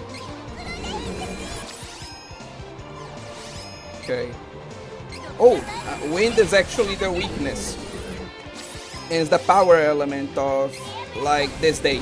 So, actually, we have a good chance.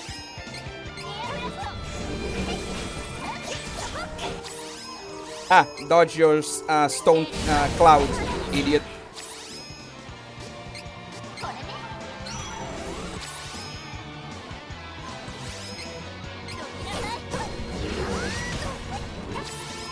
Okay, so if I focus a bit, I think I have a good chance of winning this.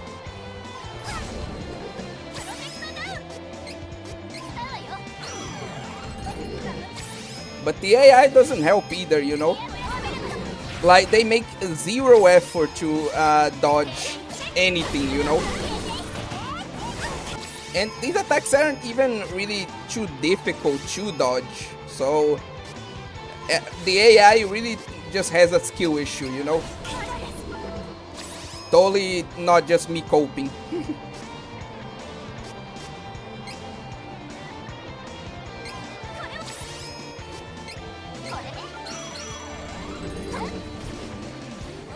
And it's awful that, like, Charlotte keeps dying when she's our healer. So we have to keep reviving her with items so she can kinda sometimes help us heal without items, you know? That's why I said that Charlotte is kinda useless. But then again, like I said, everyone... God damn it. They just keep dying. They can't dodge to save their fucking lives. It's not even that hard. I just dodged that by walking. Like, can you get out of the way of certain attacks, please? You just got... You just got petrified. She just fucking got petrified. God damn it.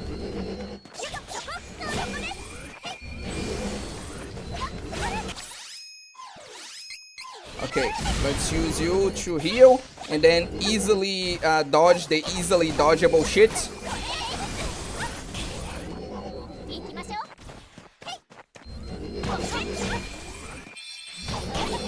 And I broke the music apparently. Great. It's just fucking great.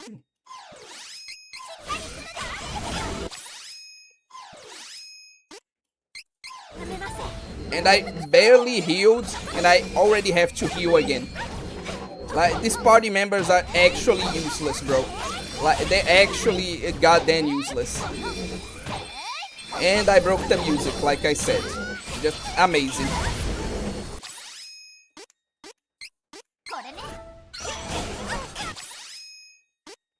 I have to pause every single second because I have to heal manually with the other characters, because the healer character again refuses to heal or dodge fucking anything.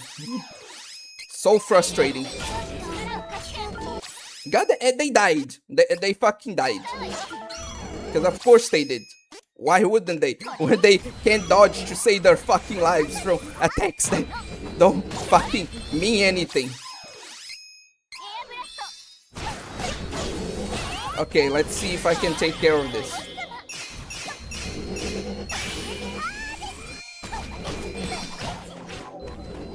Are you fucking again?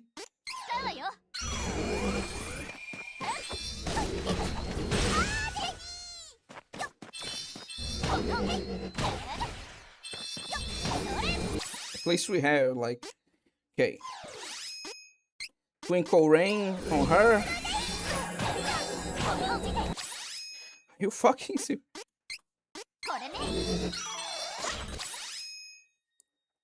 Okay.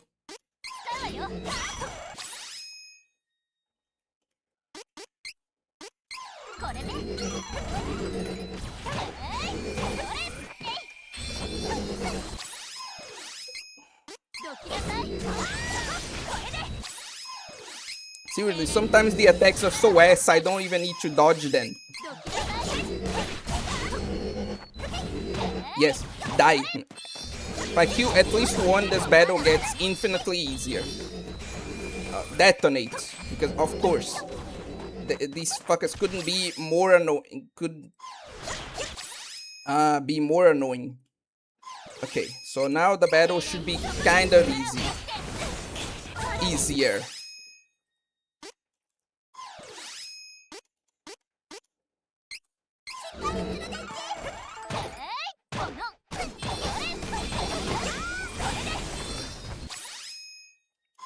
Okay.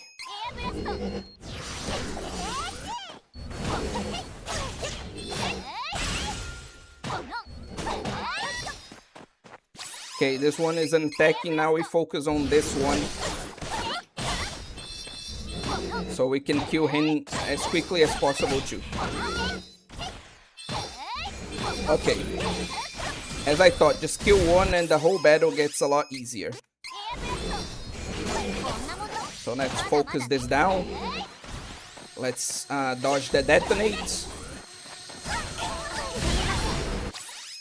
And of course, my party members once again can dodge to save their fucking lives. I'm full health, but I need to heal twice because they can't dodge.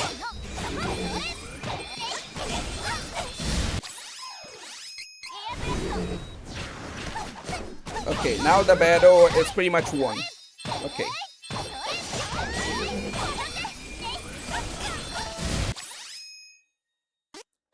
I say as my team gets blasted by another easily dodgeable attack, because of course it does.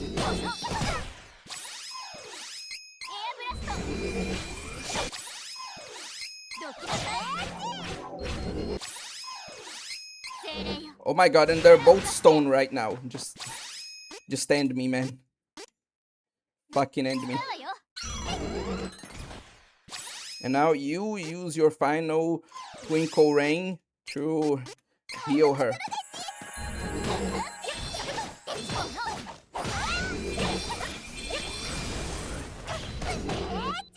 Perfect, and now we won, finally. Just need to dodge the detonates and we should be fine. Okay, finally. Whew.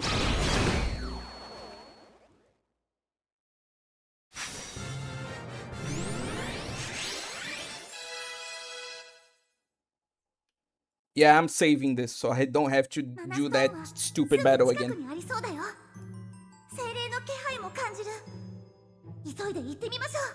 Oh no, first chance I'm getting, I'm saving. I'm not doing that shit again.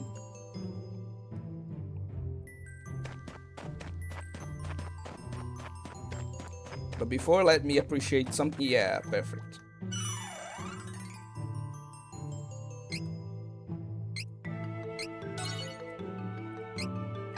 Actually, I need to allocate some training points as well.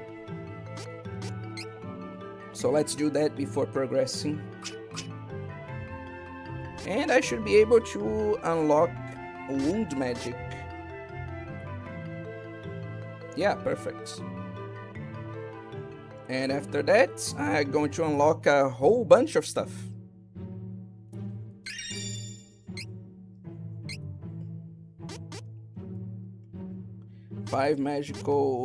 Increase magical attack by 5% in battle. Magical damage dealt increases by 5%. Wound magic. Damage increases by 20% by sacrificing 5% of HP when using attack magic. Amazing. Basically, I cut myself so that my magic can be strong. Sorry, forget, like, pretend I didn't say that. Magic damage.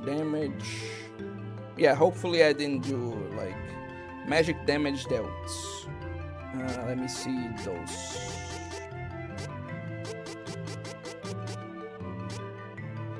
Magic attack. Is it better to increase magic attack or magic damage? I honestly don't know. Anything. Anyway, crystal ring cancels out. Oh, this is great actually. I need to equip this on her.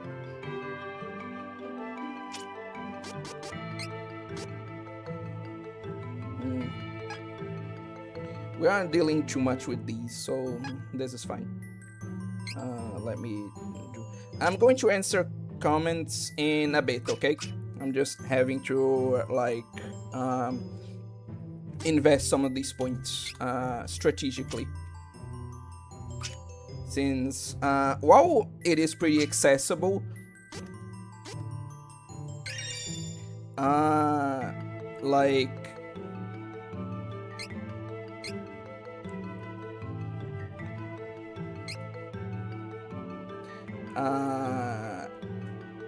redistributing your stats essentially is also very costly in this game. I'm talking about money, so yeah, I do kind of need to be strategic about this. Stat decrease from a move increased by 5%. I love how it sets super stat down and then it's a 5% increase. Just amazing. Anyway.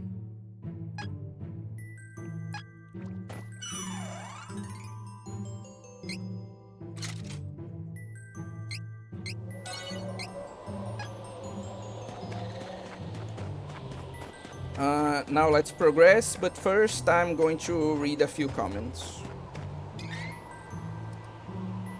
Okay. Anyway.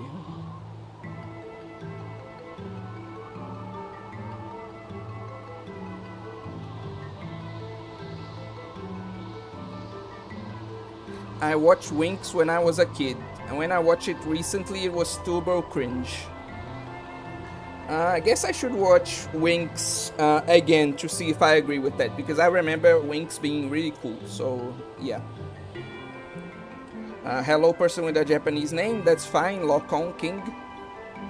I embrace the cringe, so it doesn't affect me anymore. Yeah, that's an attitude that everyone should have. So funny at some parts when it tries to take itself too seriously. Like this game. This game story is kind of cliche and goofy. Like it can have some really interesting and cool moments, like character moments, but in general, when it tries to take itself more seriously, it just ends up kind of edgy, which I really like, but I don't think that's the kind of enjoyment that they were going for. So I see your point. Yo, I'm back. What you guys talking about? Gotta be honest, the so-called streamer brain, most of the time streamers divide their attention between a game and chat, which can lead to poor gameplay. So goofy misplays aren't their fault. Not always, at least. That's fair, that's fair. And thanks. Winx and Lolly Rock in the chat, and bro, they're dissing AI. Uh, Thanks, Teto. The game AI, to be specific. That reminds me, I can't even talk about game AI anymore without people thinking I'm in ChatGPT. Doesn't this game have co-op? Do you think I have friends? Anyway. Oh, okay, thanks, son. Oh, the OST stopped? Yeah, it was probably some kind of bug. Otakami, the OG game had local co-op. I don't know about this one. It probably doesn't, let's be real. I recall playing the OG like twice, I think. Son, for real though, people don't know the difference between AI and generative AI. That's because it's also the fault of how people refer to it. People don't refer to generative AI as generative AI, they just refer to it as AI. So when people hear that word, their minds immediately go back to that. And I can't blame them because, again, of how they were conditioned, you know. Generative AI got so normalized that people hear the word AI and automatically think of generative AI. Yeah, and that's bad, honestly, obviously. But I can't blame the people that do that. It's more that we should start referring to it as generative AI exactly to differentiate. I think everyone here knows he's talking about the CPU-controlled party members in the game. Of course, because none of you are brain dead, like most Zoomer. Anyway. Kids are going to think all game AI is LLMs in the future. Don't worry, man. To be honest, game devs nowadays are thinking about implementing this stuff in games. Cygames just opened an AI gen division. The Dragon Quest creator recently also showed interest in it. An incredibly small minority of game devs. So as a programmer myself, I don't think LLMs really have even theoretical applications in the vast majority of video games. Honestly, a lot of people got caught up in the hype with this whole like AI stuff. Like every time I see AI being used in a video game, it just makes the video game worse. Like there are some cases where like it can be used well, but especially for the use of actually replacing people, which is obviously what most CEOs want. Like AI is not at that level yet, you know. Every time they try to do that, it just resulted in them losing money instead of gaining. Which good, fucking. But that's my point here. Okay. But when it's a big person like Yuji Horii, it raises some eyebrows. Predictability of enemy behavior is a good thing in most games. True. You don't need that old BS of fighting game CPU reading your input. Dude. Like people are complaining about this with things like Elden Ring and like Dark Souls and etc. But if you ever played against fighting game boss, especially in arcades, since they were kind of designed to drain you of your money, you know exactly how what's the name?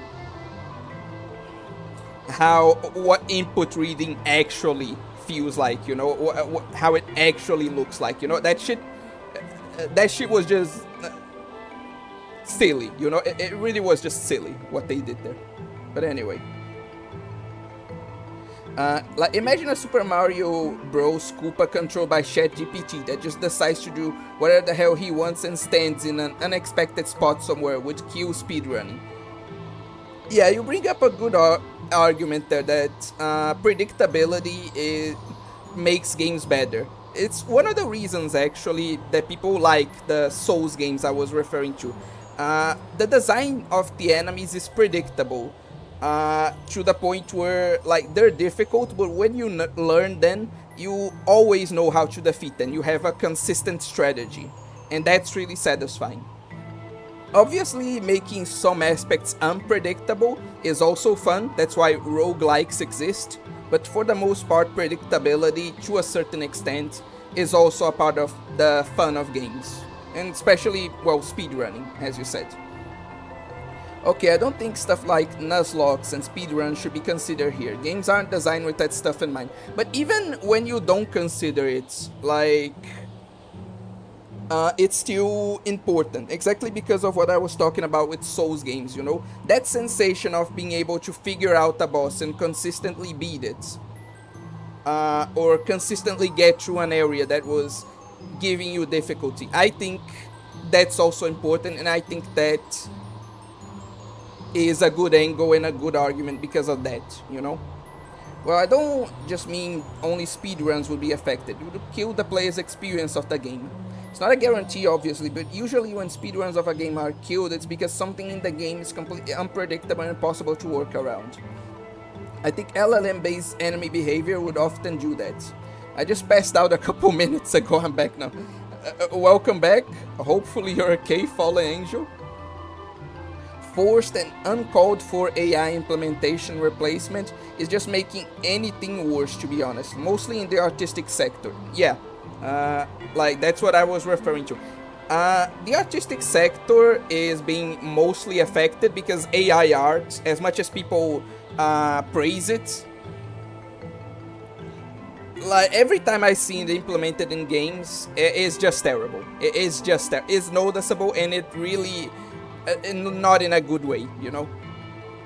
So I definitely agree, but it's not just in the artistic sector. I know that's not what you meant, but yeah, it's really affecting other sectors too, and just nice to see it fall on the CEOs that did that face, those people's faces, you know. So at least there's that silver lining. But anyway, Fallen Angel, hope you're fine now, bro. Exactly, like you said you were on some shit, so yeah, I really hope like that you didn't hurt yourself by passing out, because I know that I once passed out and it didn't end up well for me. I actually got pretty hurt because of that, you know. So yeah, I really do hope you're okay. Now let's get the water spirit.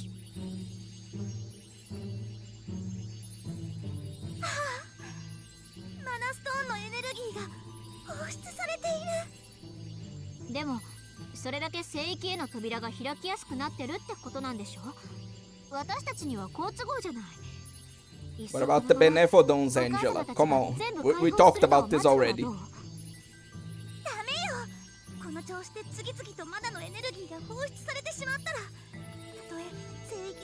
Oh, I guess there's also that too.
Hey.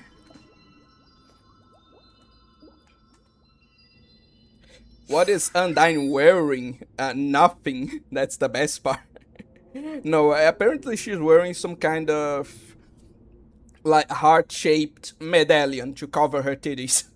So yeah, I will now pleasure myself with come on, man. This isn't even that attractive. Come on, I get you're horny, but come on, this is a bit much. And no, it isn't. I'm horny too. I'm just joking. Undyne, whoa. The only thing I don't agree with is like fairy styles. Like, girl's a stick, dude. What do you mean fairy styles? Like, there's nothing there. Girl's a stick. What did he? Look, it's covering something, okay? I promise you, it's covering something. Land Cunny, Air Cunny, and now Water. just amazing. さあ次のマナストーンを探しに行くわよ。ようやくこの寒さから解放されるんですね。 Mana Stone no energy da. Oi. The voice actress is doing a good job, okay? Don't mock her like that. Kaneko fans when he started doing AI. Masayuki Doi, I don't feel so good. Evaporate.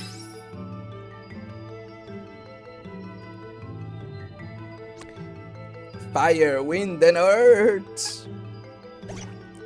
Is it possible to see Undyne from the side angle in this game?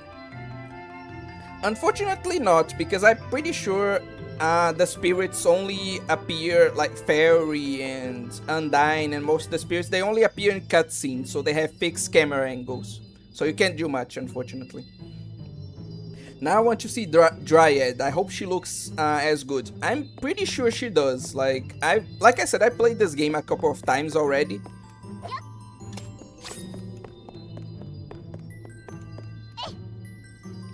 And I remember her looking pretty good. Also, they're talking about the necessary qualifications, and people might wonder, like, why I'm not changing classes again. And that's because the next class change can only occur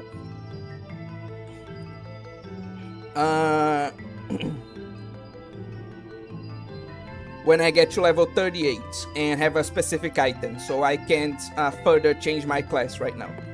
Wait, it doesn't have summons? Like, you summon the spirits like when you're using magic, but if you mean like actually have the spirits there fighting with you, I'm pretty sure I at least never seen the spirits being summoned in this game, you know? So maybe that's also another thing they changed from the original. Outfit was designed with that in mind, clearly. Yeah, if we could see her side angle, like that would be that would be pretty risky.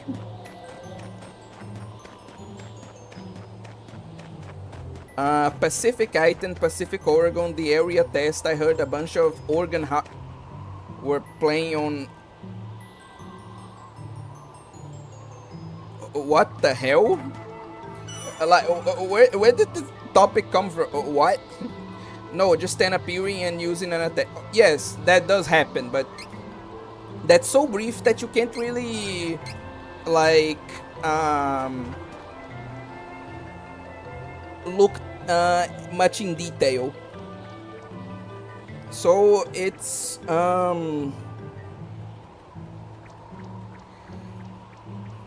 like really not possible to get the kind of view that Sun wants, you know? That's what I'm saying. Fallen Angel, are you okay? I want to ask that too. Like that was kind of like the games, the disturbing games is kind of normal because my channel we were kind of on that topic, but just bringing up like organ harvesting out of nowhere is just, dude.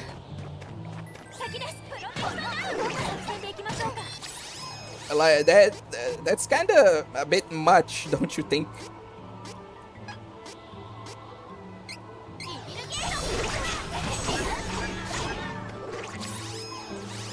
Fallen Angel is not on our plane of existence right now. I mean, he said that he was on some kind of substance, so yeah, probably not. You're right.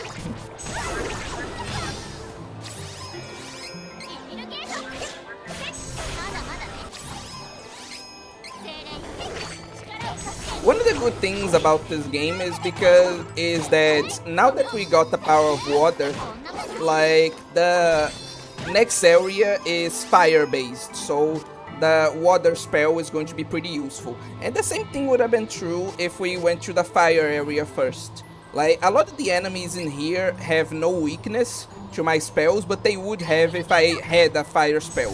So this is designed so that you have a bit more of trouble in the like initial area you choose, but then you can use the spell that you acquired on that area to have more of a breeze on the next area. It's really good design, I like it, you know.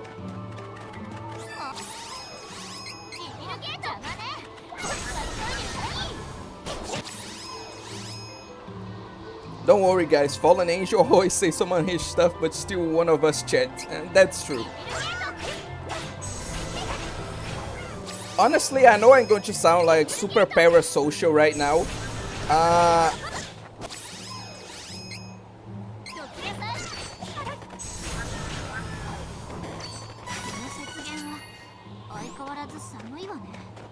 But I actually really miss streaming, you know. I know it was just for a couple of days, but I still miss streaming, you know. So it's pretty nice to be able to do that again.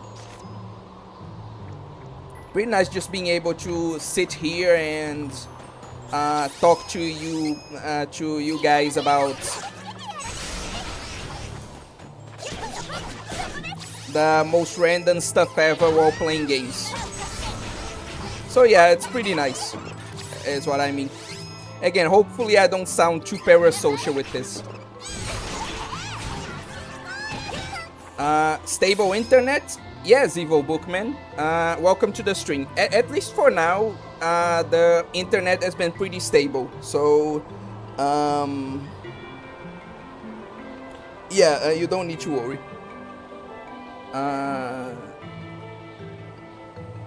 Yo, I missed watching. It's nice to see that some of you guys also like felt the same, but in reverse, you know. One sec, let me just deal with this guy and then I'll read the rest of the comments. I just want to know what an orchid cell attack sounds like. A cool final attack from some esoteric light novel that puts attack names in between brackets. Orchid cell attacks. Yeah, I'm actually pretty curious now. Like that, you bring up a good point. What the hell is that? Like Fallen Angel. What do you mean by that? So far so good.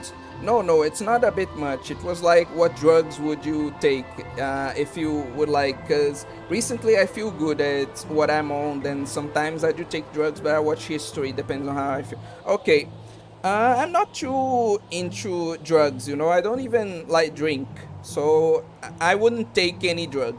Like, I'm not going to be, because I know some people are probably going to worry, I'm not going to wag my finger at anyone. Obviously, I don't do that. I don't like doing that.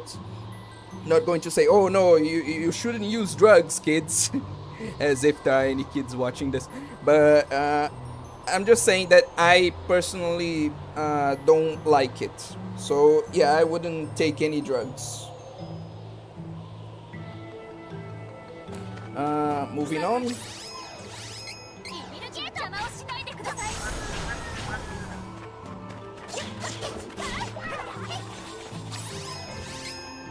I don't know if this is just normal, but I noticed that my spells have been able recently to interfere with special attacks from enemies. I wonder if something made my spells stronger in that sense, or if it's just normal. It's an interesting thing to think about, I think.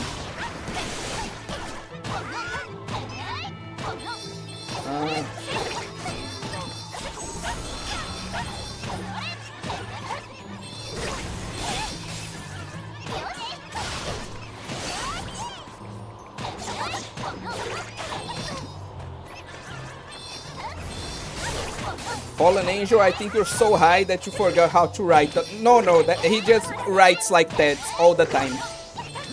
Like he, the problem is that he tries to convey a lot of information. Like he likes to try to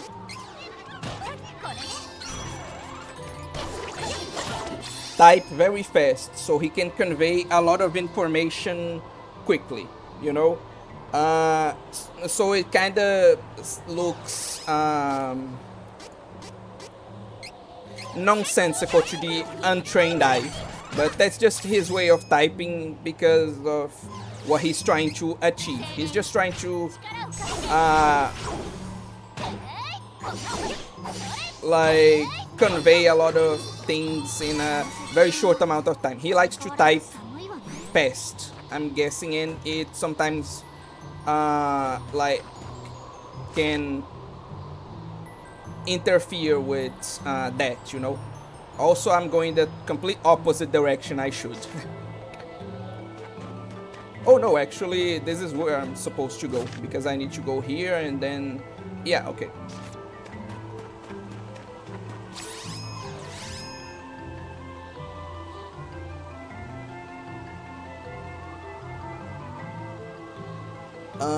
You should try it then, if you haven't done. And if you don't like it, you should try It's Me, if my parents who are very abusive. Bro, Fallen, I hope you can get out of that situation. Me too, man. Like, that just doesn't sound good. I hope whatever you're going through, you can get out of it okay.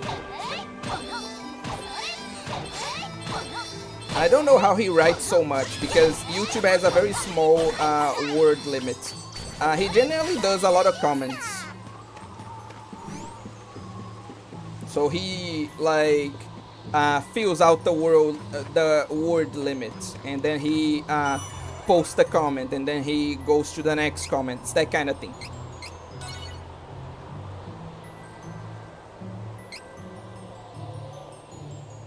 I'm not a drug person, but hope you're having a good chill with the drugs, Fallen. I hope you get out of your abusive parent situation. What do you mean, Ken? I do this all the time. I think the air will come if in the Kidnap Me. I'm going to break out for the wind now. I'm typing this on a very old phone. The more I learn about your life, Fallen Angel, don't take this the wrong way, but the more I learn about your life, the more I'm baffled by it, you know. You really live in like crazy circumstances, like legitimately.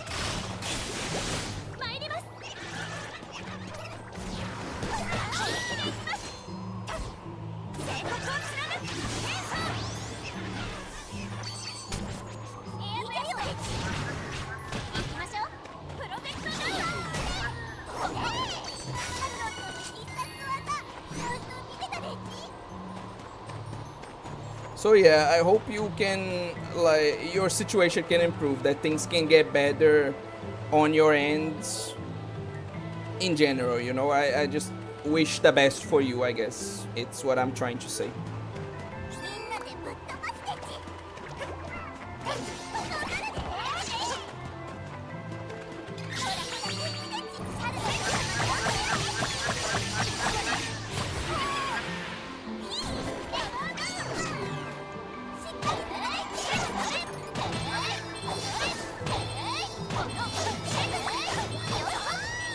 And yeah, my trophy is killing me again, so I'm going to need to take a break in a bit to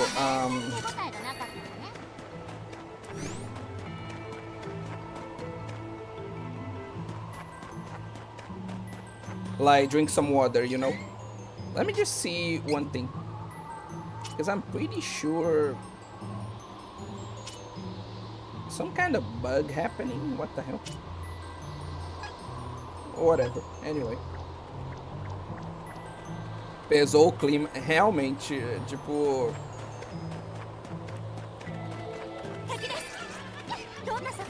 A situação do Fallen Angel é realmente... De novo, eu não quero que isso soe errado, mas...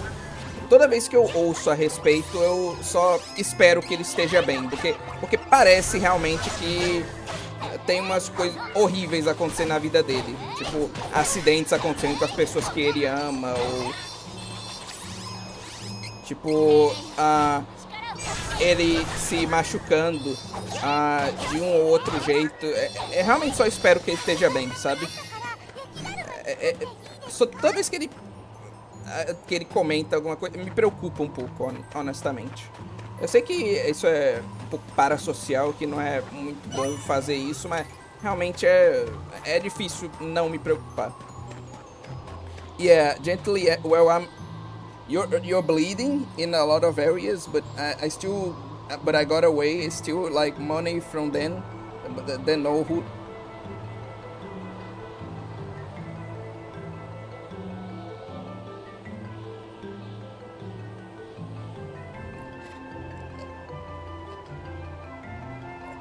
Dude, I think you should try to focus on.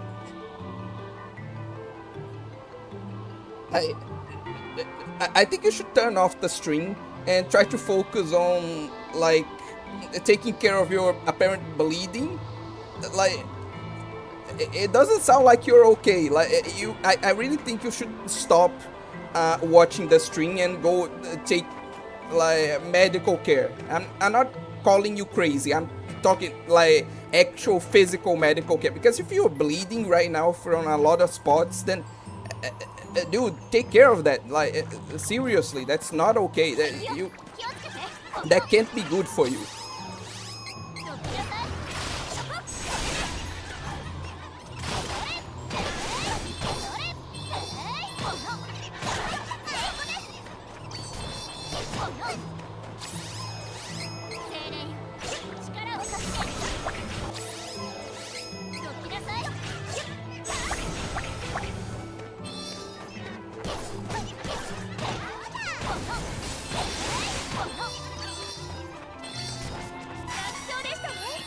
But yeah, coming back to less serious topics, like I was saying again, I'm going to need to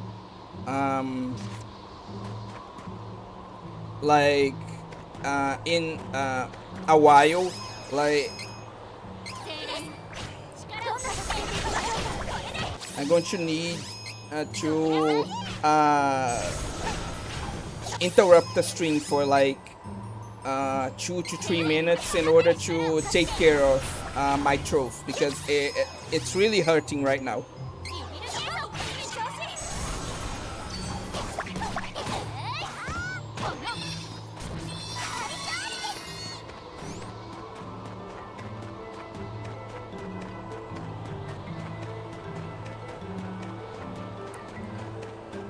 Fallen, you're bleeding. If you can't afford for medical help, you should wipe and cover the wounds.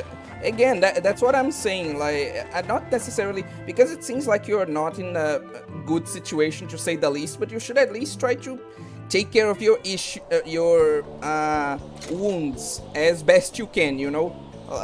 Follow Teto's advice, for example. You don't need to necessarily go to a hospital, because you may not even be able to, given what you described, but you should at least stop the bleeding somehow. This is not okay. It really, you get my point.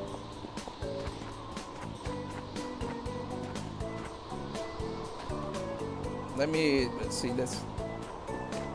Well, if I do die, my favorite says I would die very old and like a drug.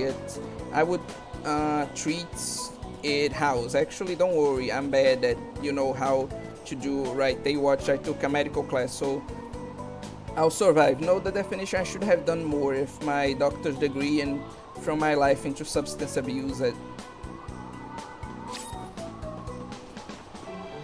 Okay, so like the substance abuse, like obviously you can't do much about that, unfortunately, but if you have the medical knowledge, just use it to treat yourself as best you can, okay? That's all we're asking. Just try to use that knowledge to make sure you don't die. But from coming like それじゃ灼熱の砂漠に向かってみましょう。砂漠ってどんなところか楽しみでち。okay, now changing from that lovely topic,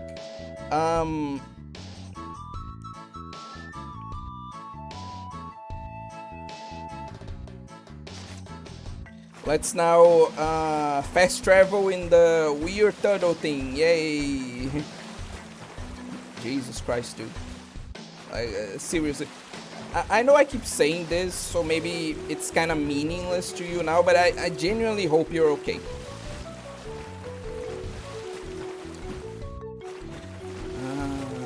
How do I access that area? You're already under drug effects. You should at least try not to get hurt or hurt yourself for nothing. Or at least don't comment too much about it to strangers, because it really worries people.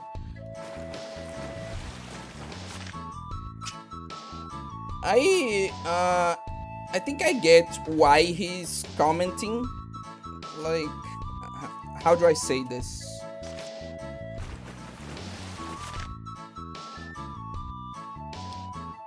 Okay, I need to go here. I think I get why he's commenting. Like, sometimes it can be a bit cathartic, I guess.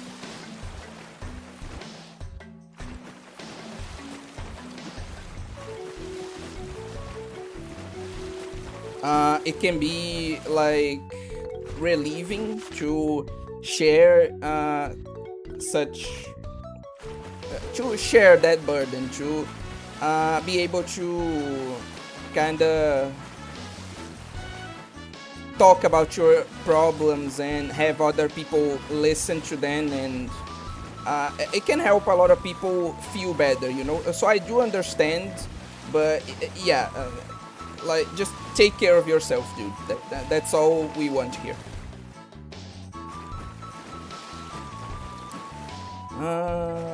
Okay.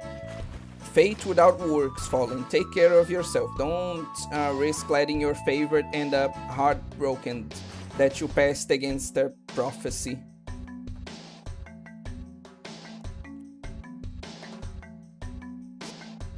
Okay. I don't even engage in competitive Pokemon, but for some reason I'm addicted to watching videos from Moxie Boosted. Like, again, going from that more serious topic to something more lighthearted, I totally understand that, you know. I have zero interest. Like, I never participated in medieval battles or medieval recreation battles in my life. But I really like watching videos about, like, swords, like analyzing sword combat. なんなのよこの暑さは。砂漠って初めて来たけど、すごいところなのね。干からびる前にマナストーンを見つけないと。On one hand, how are you feeling hot in a desert while wearing this? You think the desert is like the place where those clothes would be more appropriate? But on the other hand, like, she does come from quite a cold country, so maybe it balances out. But yeah, I definitely understand what it's like to watch videos about the topic from an interest you don't necessarily participate in, you know. How is this place so hot? Am I going to dry up completely? The guy I'm talking about, at least, I don't know if it's the same guy you're thinking of, but I used to watch a lot of videos from Shadiversity, you know. Like, his videos analyzing it was Shadiversity and Scalagrin. I really liked their videos analyzing how realistic certain, like, fantasy swords and shields and and armors were, you know. So I really like watching those two's videos on what's the name? On medieval battle equipment, essentially.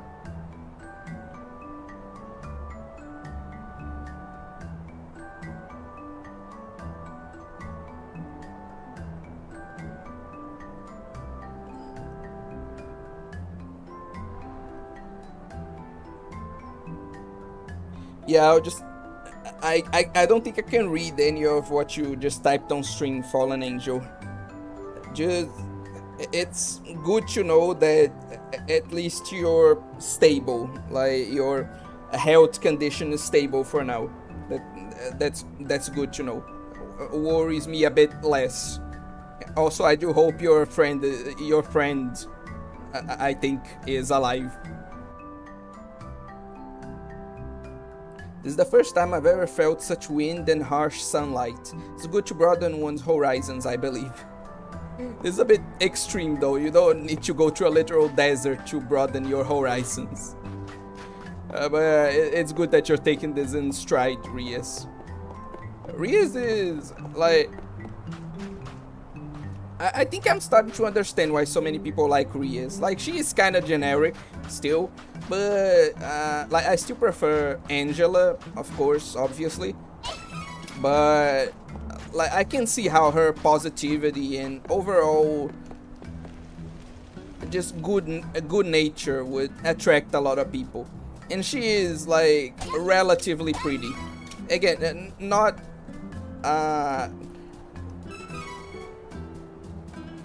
she doesn't compare to my girl, but she is still like quite pretty, so I can definitely understand. Now, where in the hell is the armory?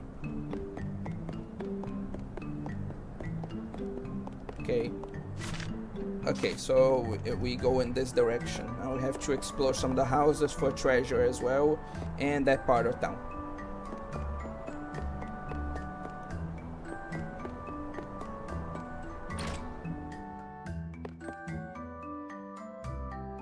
Okay, let's see if there's anything new to sell.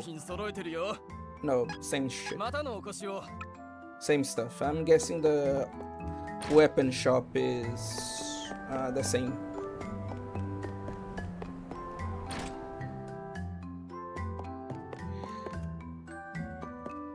But yeah, heavy, again, to switch to a lighter topic, have you guys ever watched any of the channels I talked about, like Scalagrin, like Shadiversity, any of those swords channels?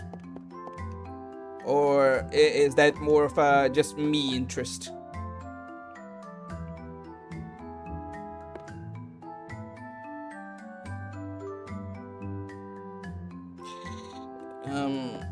Have a good rest, Fallen.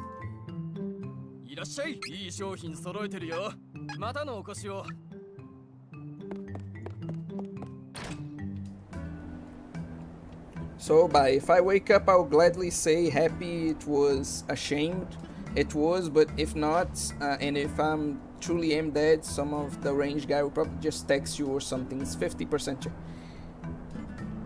I'm not a religious person, but I'm going to pray for you, dude. Legitimately. I'm not a religious person, but you're the first guy I think that made me want to pray for you. Like, seriously. But anyway.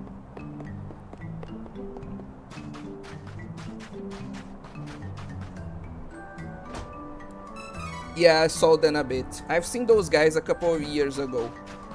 I recall also one about bows. Yeah, I think they, like, both Shadiversity and Scalagrin recommended someone who was more of a bow specialist, but I don't remember their name right now.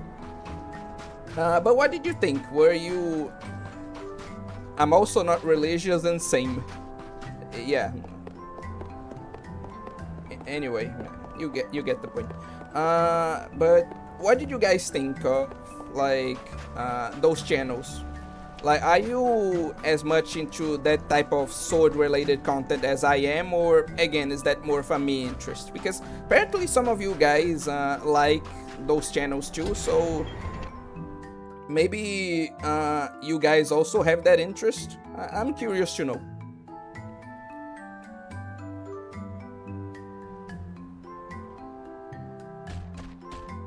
Oh god, yeah, I don't know who said it. I think it was Genérico Genônimo, but yeah, I'm starting to remember this area, and yeah, この砂漠のどこかに火炎の谷があるのね。砂ばっかりで歩くのが大変でち。like it was definitely a good idea to go to the ice area first, because the enemies in the desert area, now that I'm remembering, are much more annoying. Like, it's not even funny. So it's a good thing that I have a slight advantage against them now.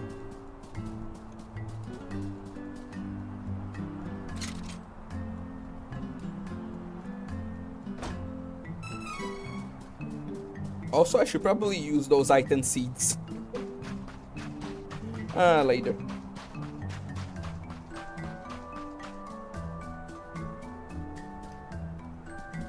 Now is there something else?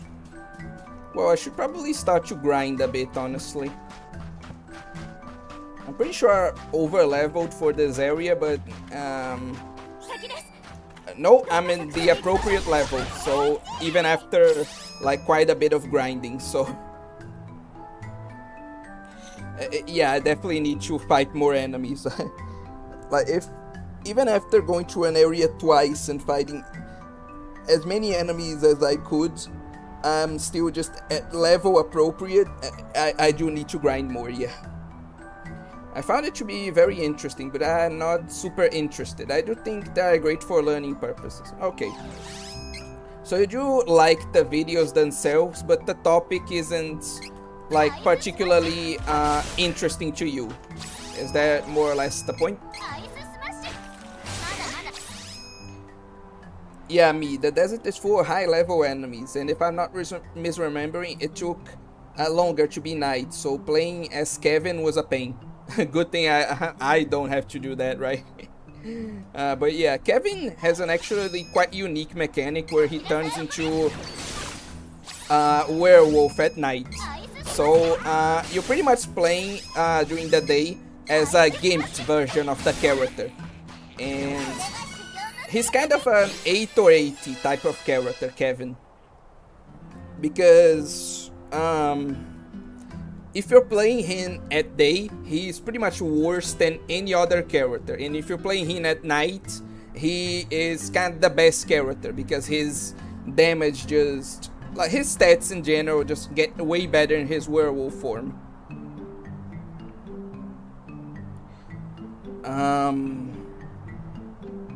So yeah, I can definitely understand what you're talking about.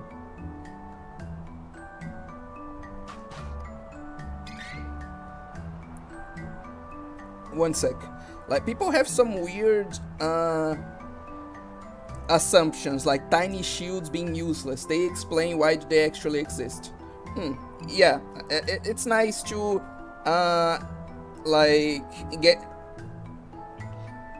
correct a few misconceptions that people have about medieval life and combat in general. Like, most weapons and armor in real combats, like in real medieval combat, didn't weigh that much. Like, most swords, like, weighed, even long swords, I mean, weighed like 2 to 3 kilograms. And then you wonder, oh, so it was easy, right? Like, why are these called heavy swords? And you would understand if you had to swing that for hours and hours on end. Like, yeah, 2 to 3 kilograms isn't much, but it's definitely a lot when you have to actually do that for a long time, you know? It's not like a gym exercise. Oh wait, I remember a term going around about the gachification of anime-styled games. What do you think of that? Tetori is talking about gacha life, right? No, lol, I'm talking about gacha games. No idea what that's supposed to mean. The fuck gachification is supposed to be then? Making gachas out of established IPs?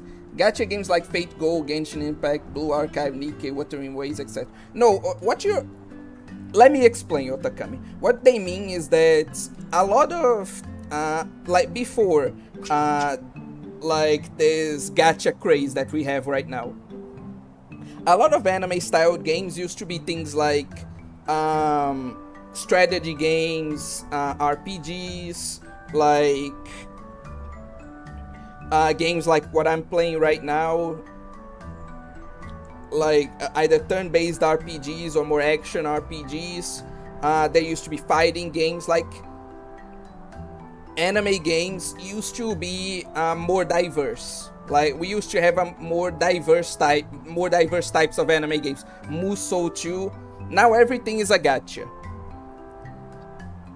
Like it's really frustrating, and I do understand what Teto's talking about, because sometimes I'll see this really cool game and I'll be like, oh, I want to buy it, I want to play it, and no, I can't, because it's a gacha. So I couldn't just buy and play it like I'm doing right now. I'd have to like log in every day, I have to follow a story like continuously, etc. That's what they mean by the gachification of anime styled games, you know. It's the fact that gacha is way too prevalent right now, and to the point where, like, if you see a new anime styled game, it's more likely to be a gacha than it's not, you know. And if you see a good anime styled game that isn't a gacha, like, their quality is drastically inferior to gacha games most of the time. Like, for example, it's very difficult to find the non-gacha anime game with graphics as good as Endless, for example, or even Genshin, you know. And even when you do find it, it's generally cucked to high hell, and like they really limit the fan service. Like, if you think the fan service in something like ZZZ is already limited, like I do, then the fan service in most anime styled games with good graphics right now is not gonna do anything for you. So yeah, I definitely understand what Teto's talking about, and it really is a frustrating situation. Like, I have nothing against gacha games. Like, obviously I play some of them, as you guys know, but the fact that everything is trying to be gacha right now is really annoying. Reverse Collapse, codename Bakery.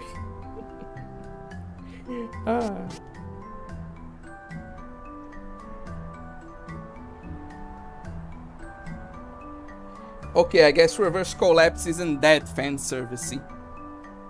Oh, is that a game? Because it's serious, like non-gacha game. Because it's the serious non-gacha Girls Frontline game. I'm going to have to like research Reverse Collapse lately. But yeah, you do bring up a good point that like even the non-gacha games don't have as much fan service. I'm guessing Reverse Collapse is like more fan servicey. It's on the more fan servicey side, but even that, to admit, is not that fan servicey, especially compared to gacha games. But yeah, the Otakami says, yeah, no. It's just that more and more mobile games are getting PC ports. It's just that, really. Plus, this freeware model always was common in Asia. It's just that we're getting more outside of it now. If you have heard of codename Bakery Girl, that's the modern remake of it. I have heard of none of these things. I'm sorry, Evil Bookman. Code Bakery is an offline game in the same universe. Okay.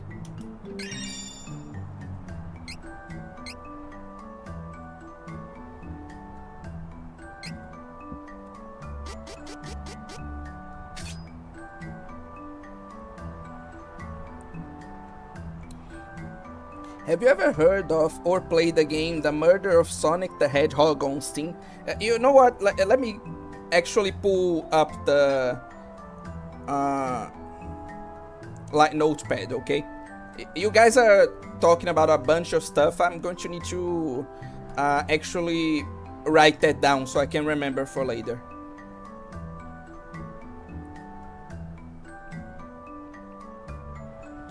Okay, let me pull up the notepad here, and okay. Reverse Collapse and codename Bakery.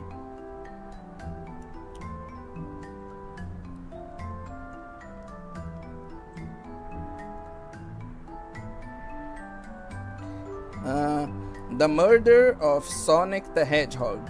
I'm going to need to research that later. And oh, that's why I'm seeing so Japanese people making gacha like indie games that are not gacha. That was a funny April Fool's from Sega. Okay, I'm going to need to research some of these things that you're talking about later. But yeah, it's a small visual novel Sega released on Steam during April Fool's, kinda like the detective game. The game is real, I saw a bit of long play. Okay. Again, I'm going to research all these things they're talking about later. But to address what Otakami said, like, I do understand what you mean, but it's more the perception of it, you know? Like, it's, for example, a lot of people say that anime is a lot worse right now because there's a lot of garbage coming out. Like, you know, and that's not true. The ratio, if you go and actually watch, like, not just the classics, but actually the entirety of old anime that used to air, like, you see that the ratio of garbage to not garbage has remained the same throughout anime history. Like, if you want to know, if you want to have an accurate vision of what anime was like in terms of quality in the past, instead of being blinded by nostalgia goggles, go watch the channel Anime Abandoned. You'll see that, like, we always had, like, a lot of garbage anime. But a lot of people have this perception right now, and why is that? It's not just because of nostalgia goggles. It's because, like, a lot more anime are coming out right now. I heard a statistic that said that, like, in the past, like a few decades ago, we used to have something like 50 anime series per season, right? And now we have something like 300 anime series per season. So it's not that the ratio of garbage to not garbage has increased. Like, anime are just as good and just as garbage as it ever was.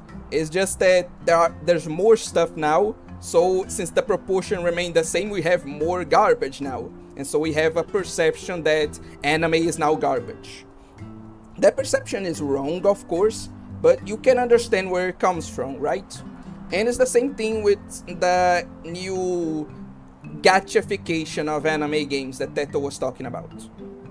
Like, sure, that's not the case. Like, it's just a perception. This was always happening, and like, it has been the case for a good long while. That is true. But one sec. Oh, thank God, I thought my game froze. But yeah, like, I get your point. Like, this perception is wrong. You know, it's not that there are more gacha games right now in relation to normal anime games, or that people are prioritizing them more, or not making non-gacha games. Like, you still have the Type Moon, for example, making a bunch of visual novels and JRPGs and non-gacha games besides FGO. You have the company that makes Nikkei, Shift Up, recently releasing Stellar Blade, for example. So I can see what you mean, but so I do admit that perception is wrong, just like the perception that anime nowadays is garbage or worse than it was before. But I think you should be able to understand, like, why people have that perception, exactly because of how much more on the spotlight they are right now. You know, how much more of them are the spotlight right now, especially in relation to other types of anime games which have kind of fallen to the wayside. So yeah, I do get the point that, yeah, this perception is wrong, but I think you can understand why the perception exists in the first place. Hopefully. But anyway. Otakami, honestly, you're low-key right. Japan is addicted to gacha. Like, literally, everything is gamble. So many Japanese games have a gacha system. Fate Go being the most famous gacha game also doesn't help. Thanks, Kenny Lauderdale. No one would remember Twinkle Nora and Twinkle Nora Rock Me Without Him. Oh, Bennett the Sage, old guy. Speaking of gacha, yeah, again, it's a channel I really recommend you guys to watch if you want to get out of this perception that, oh, anime used to be so much better in the past. Like, no, absolutely not. Go watch Bennett the Sage. Anyway, speaking of gacha, here's an interesting trivia. You know the spark or pity system all gachas have nowadays? It all started because of Grand Blue Fantasy. It was the first gacha to implement such a thing. I think I knew that already, but it's like a nice like fun fact to point out. Yeah, pretty cool. Honestly, true. That applies to anything, honestly. Like, if you compare the amount of good movies to bad movies, you're going to see that mid movies are the majority. Same with games too, exactly. Fake anime fans are being exposed every time. I'm looking at you, Mr. B. Like, come on, that wasn't even, like, difficult. Like, anyone that thinks that Mr. Beast is like a real anime fan instead of the biggest fraud in existence is just fooling themselves. Like, they're not even dumb, because even monkeys could see that Mr. Beast is a fake anime fan. Like, the people who are actually defending him are the people that are just literally lying to themselves. So yeah, this is just you don't need to expose Mr. Beast as a fake anime fan. Everyone can see it. I guarantee you, even the people who are defending him can see it. They just choose not to acknowledge it. But anyway, Otakami, yes, and Fate has none of these. It's no guarantee. You either get it or cry about it. I think I remember them implementing like a pity system recently. Well, recently, I say, like it was a few years ago, but you get it. Look up content creators talking about tourists who are exposed. No, I know that like a lot of tourists are being exposed right now, and I do agree. Like, I do watch those channels. I'm just saying that in Mr. Beast's particular case, like, he didn't really need to be exposed. I think anyone with half a brain or a quarter of a brain could see that he wasn't a real anime fan. But yeah, I do get what you mean. Fate got a pity like 2 or so years ago, but it's garbage. Hey, at least it's something, right? Guardians of the Galactic Heroes. Dude, like, he could have just made a fucking Google search, man. Like, he could have just been like, oh, okay, I'm going to use this anime as an argument. Let me just, like, Google search for a minute, like, what the title actually is, so I don't embarrass myself. But no, motherfucker couldn't even do that. Just absolute, like, the highest tier of tourists. Just not even trying. Guardians of the Galactic Heroes, fuck's sake.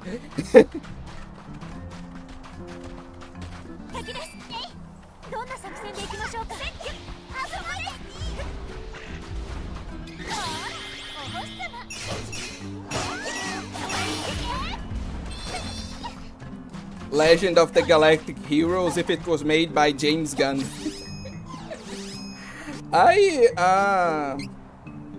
A lot of people told me that James Gunn movies, especially his like recent superhero movies, are actually good, but I'll be honest, I never bothered to watch any of them. I have zero interest in like his movies.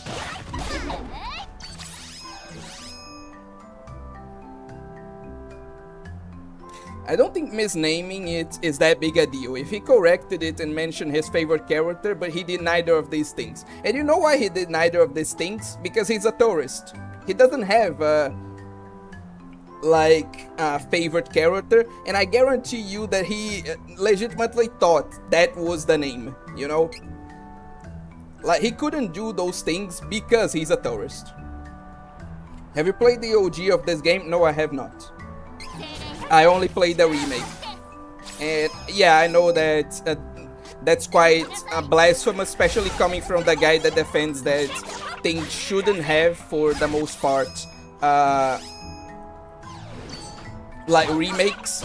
But yeah, like I guess I'm kind of a hypocrite there, because no, but I did say that things that were originally not 3D like have more of a justification for a remake. So no, I'm not a hypocrite. Good. But yeah, no, I haven't played the OG of this game, just a remake. You ain't missing anything. Must the Guns movie stick to the same tired old formula? Well, good to know.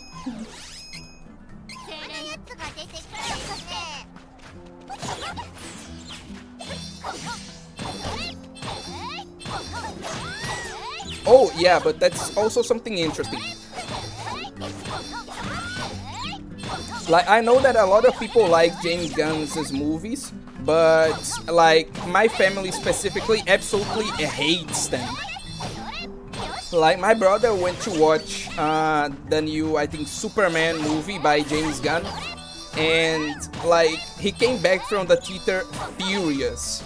Like, he ranted to me for like, I think a good half hour about how garbage that movie was, you know. So yeah, my family specifically really dislikes James Gunn. Are you open to try it though? Like the OG?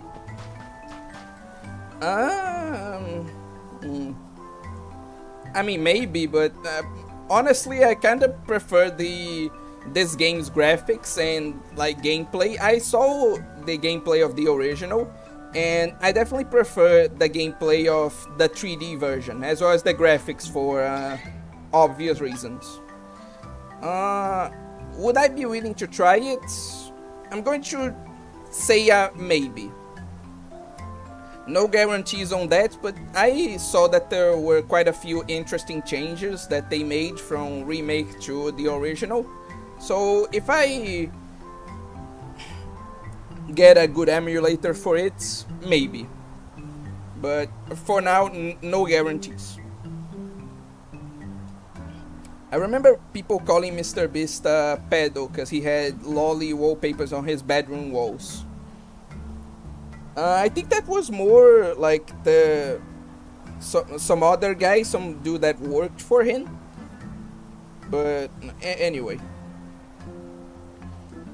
But yeah, this doesn't surprise me at all. A lot of tourists like actually like a bunch of weird shit, but they want to act all morally superior because like they can't stand like being called weirdos, or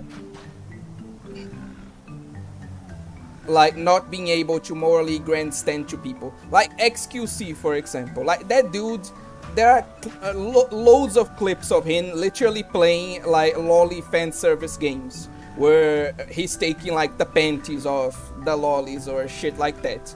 But no, dude can't just keep his mouth shut and not talk about how it's disgusting or whatever.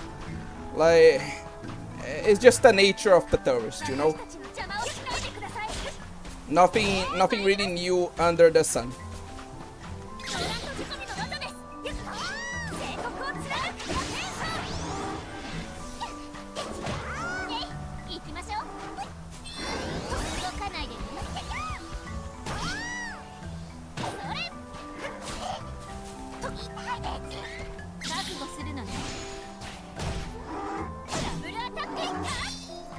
Sounds like the anti-lolly crowd attacking lolly again. Exactly. Where is it? Wind magic.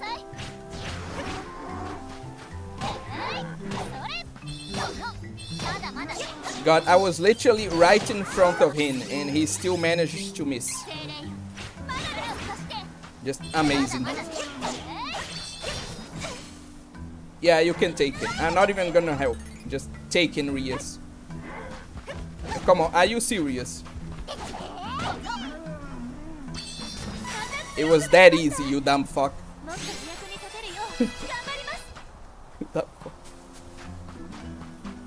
Anyway, blah blah blah, whatever.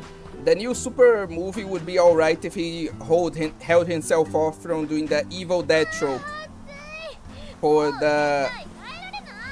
汗だらだらで気持ち悪いです。そうですね。確かに体を洗いたいです。 Would be nice, right? We could have a fan service scene even, like hot spring scene. 早く火のマナストーンを捨てて、みんな水浴びしましょう。 Yes, and please do show that scene in game.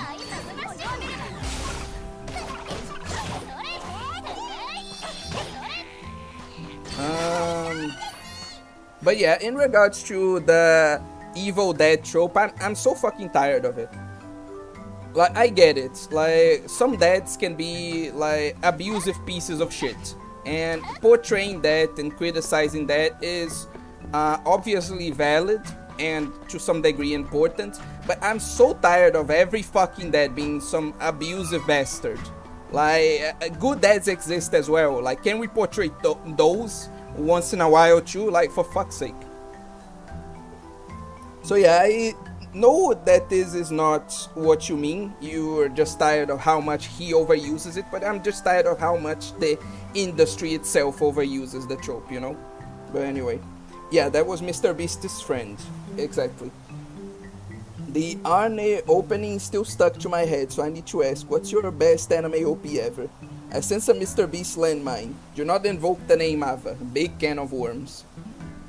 Evil Dead trope be like, author trying to hide his daddy issues, projection challenge. Impossible. Exactly. Oh, okay.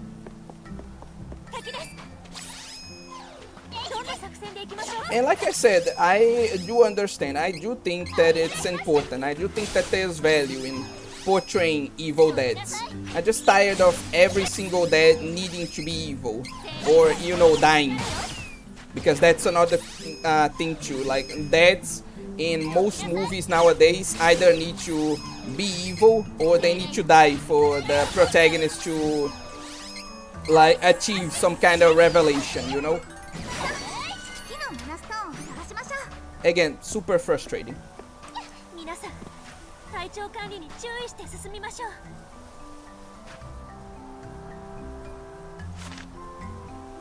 One sec, I need to see where the hell I need to go.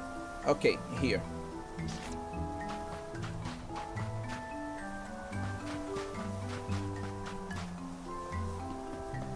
Then I just thought of a story with two neglectful parents that named the protagonist something awful like Tiamat, and she made a successful small business owner of herself while taking care of her little brother before they got isekai'd.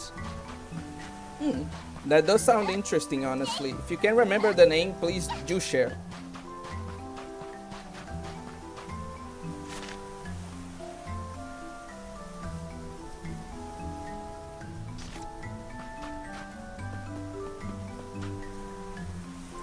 Can I get through this, I wonder? Let's see. Yes, I can, because I'm golded. I'm faded.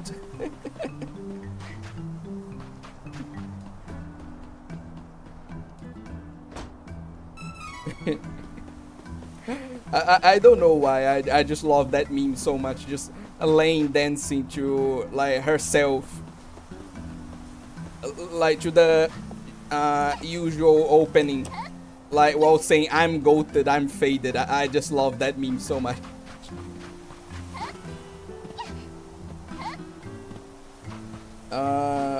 Like, no, I mean the concept popped up in my head today. I would like to make it, bruh. You should have made that more clear, but yeah, it does sound like an interesting concept. I'd read that, honestly.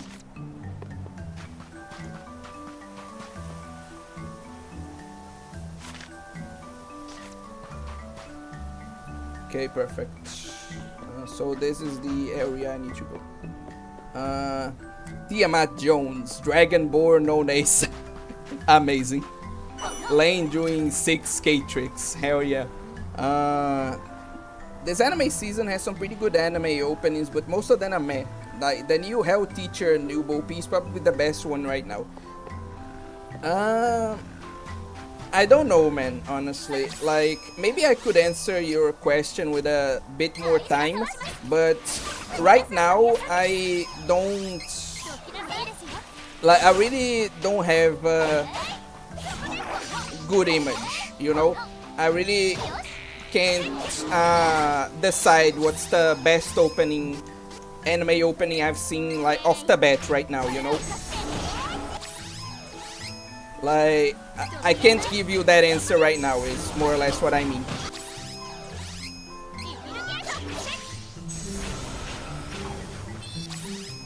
Do you like overpowered isekai protagonists?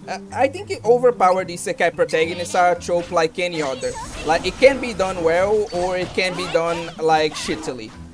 Like, I really like the assassin, like, isekai anime. Like that one where, like, a 40-year-old assassin is reincarnated into an isekai. And I really like, obviously, the slime isekai. I think those are really good ways to make a truly overpowered protagonist that, like, to make a really good story with an overpowered protagonist, you know? Because a lot of people say, oh no, if you want to make a story with an overpowered protagonist, you need to make it like, it be like, One Punch Man. But no, you can make a story with an overpowered protagonist and doesn't need to be parody. Heck, even the author of One Punch Man made a story with an overpowered protagonist that does take itself more seriously in the form of Mob Psycho 100, and that's pretty cool too. So yeah, I do think that overpowered isekai protagonists can be fun. Like, they can be, like, well executed. It's just that, like most tropes and most things, they're in general executed poorly, you know, which leads to their poor perception.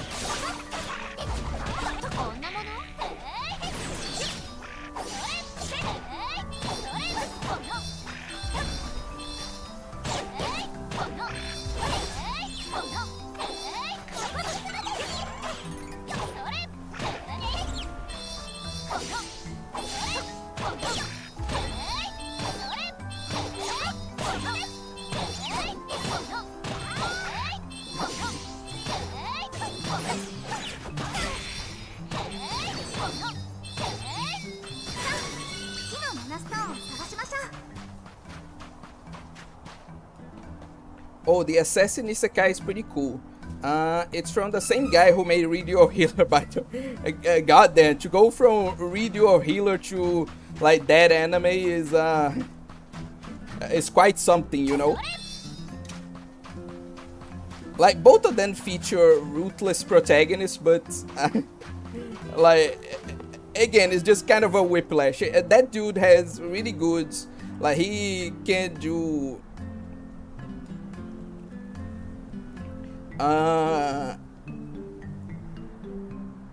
like, he can do lots of stories. He is an author that definitely doesn't just stick to his comfort zone if he made both stories, you know? That's really cool to know. Authors try to write a character with both parents alive, all limbs intact, no scars, good family relationship, no trauma, no mental or physical illness challenge. Impossible. Unfortunately, I lost, chat. Both parents alive, all limbs intact, no scars, good family relationship, no trauma, no mental or physical illness challenge. Isn't that just Kobayashi from Miss Kobayashi's Dragon Maid? I'm pretty sure, like, you just described Kobayashi. Even the great Stella Bright, arguably one of the best heroines in fiction, is motherless. She has the best dad in the world, though. To be honest, he did confess Radio Healer was kinda cheap shock value on purpose. I mean, yeah, like, I don't think I needed him to tell me that. I have eyes, I can read, I can, like, tell that that's the case.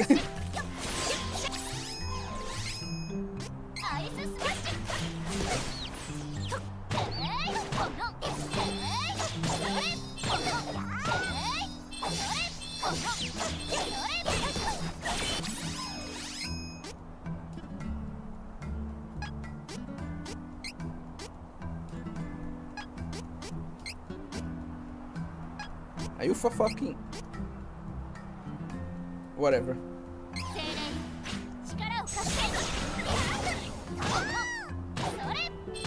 Kobayashi has trauma, salary work. I think we both know what Teto is referring to when they're talking about trauma, you know?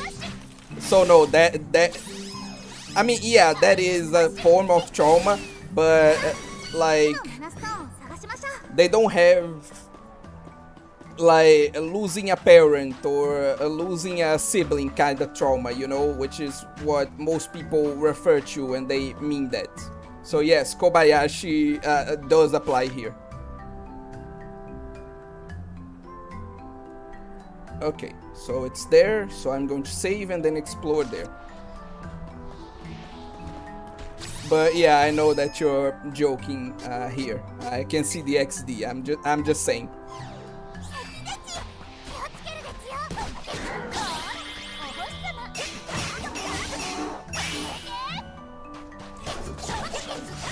I was again. I could tell that you were joking. I'm just saying that I'm just trying to defend my point, you know. But yeah, I could tell that like you didn't mean that. I saw the XD.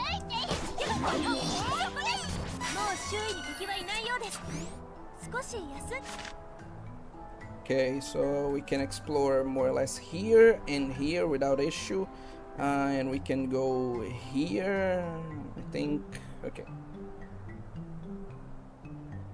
Kobayashi is a miserable salary woman and drinks. That's enough for her to not count. Damn! Damn!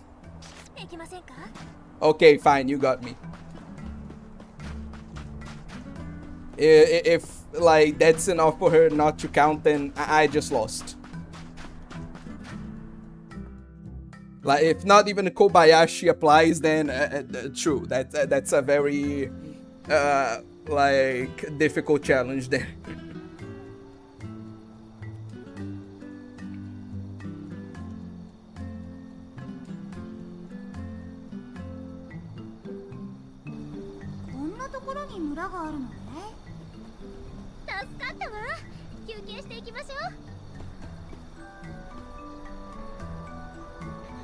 Okay, I think this is a good spot to end things for today.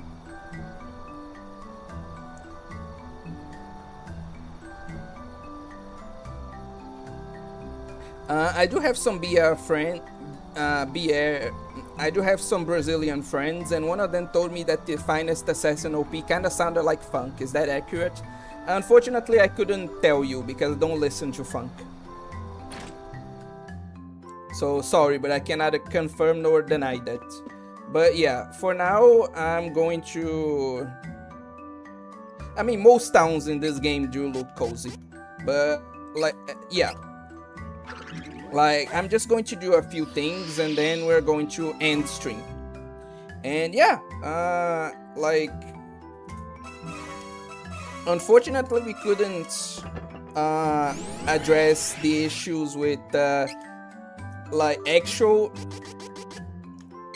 like with my original internet provider, but yeah, this new one seems pretty good. Like not only was this stream pretty stable, it was more stable than pretty much any other stream. Like we had no missed frames, like actually none. So yeah, pretty cool. Our evil bookman writing makes his evil book. Nice. I'll start plotting Tiamat Jones this very night. It'll probably be a dumb, totally inconsistent melodrama.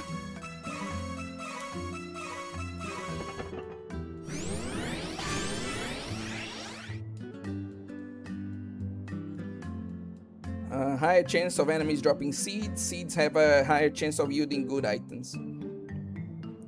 Otakami, it's true. They're correct. It does sound like funk. Okay.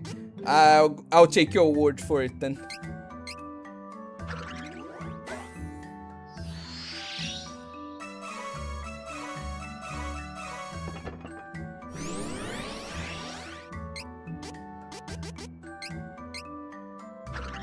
Okay. Otakami, what the heck? It's true. Yeah, seems like most people here in chat, most Brazilians here can confirm. So, yeah, I guess it does sound like funk. Who would I know? Tried writing once. I'm terrible at writing drama.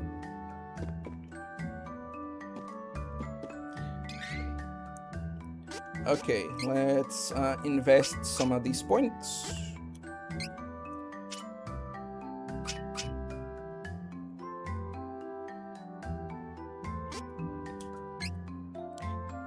And nothing here. And now I need to yeah, I need to put some of these like serums on Angela.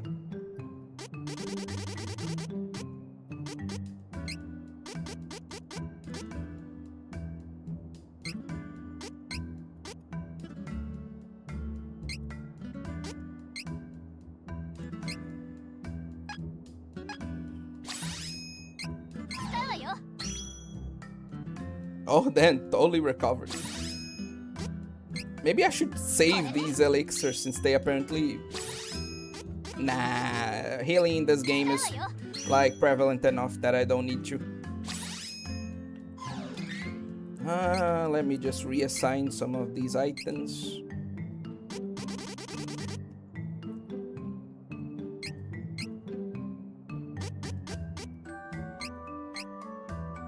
Perfect. Since I'm gonna need to like grind a bit, I think I should start consuming these cookies, honestly. But yeah, I'm going to save right now, and then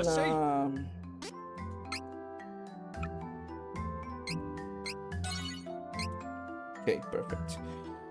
Okay, we're going to be ending things for now. Thank you all for participating. It's good to be back to streaming. And I do hope to see you guys on Friday when I like go back to playing Beyond Citadel. So yeah, until then, bye.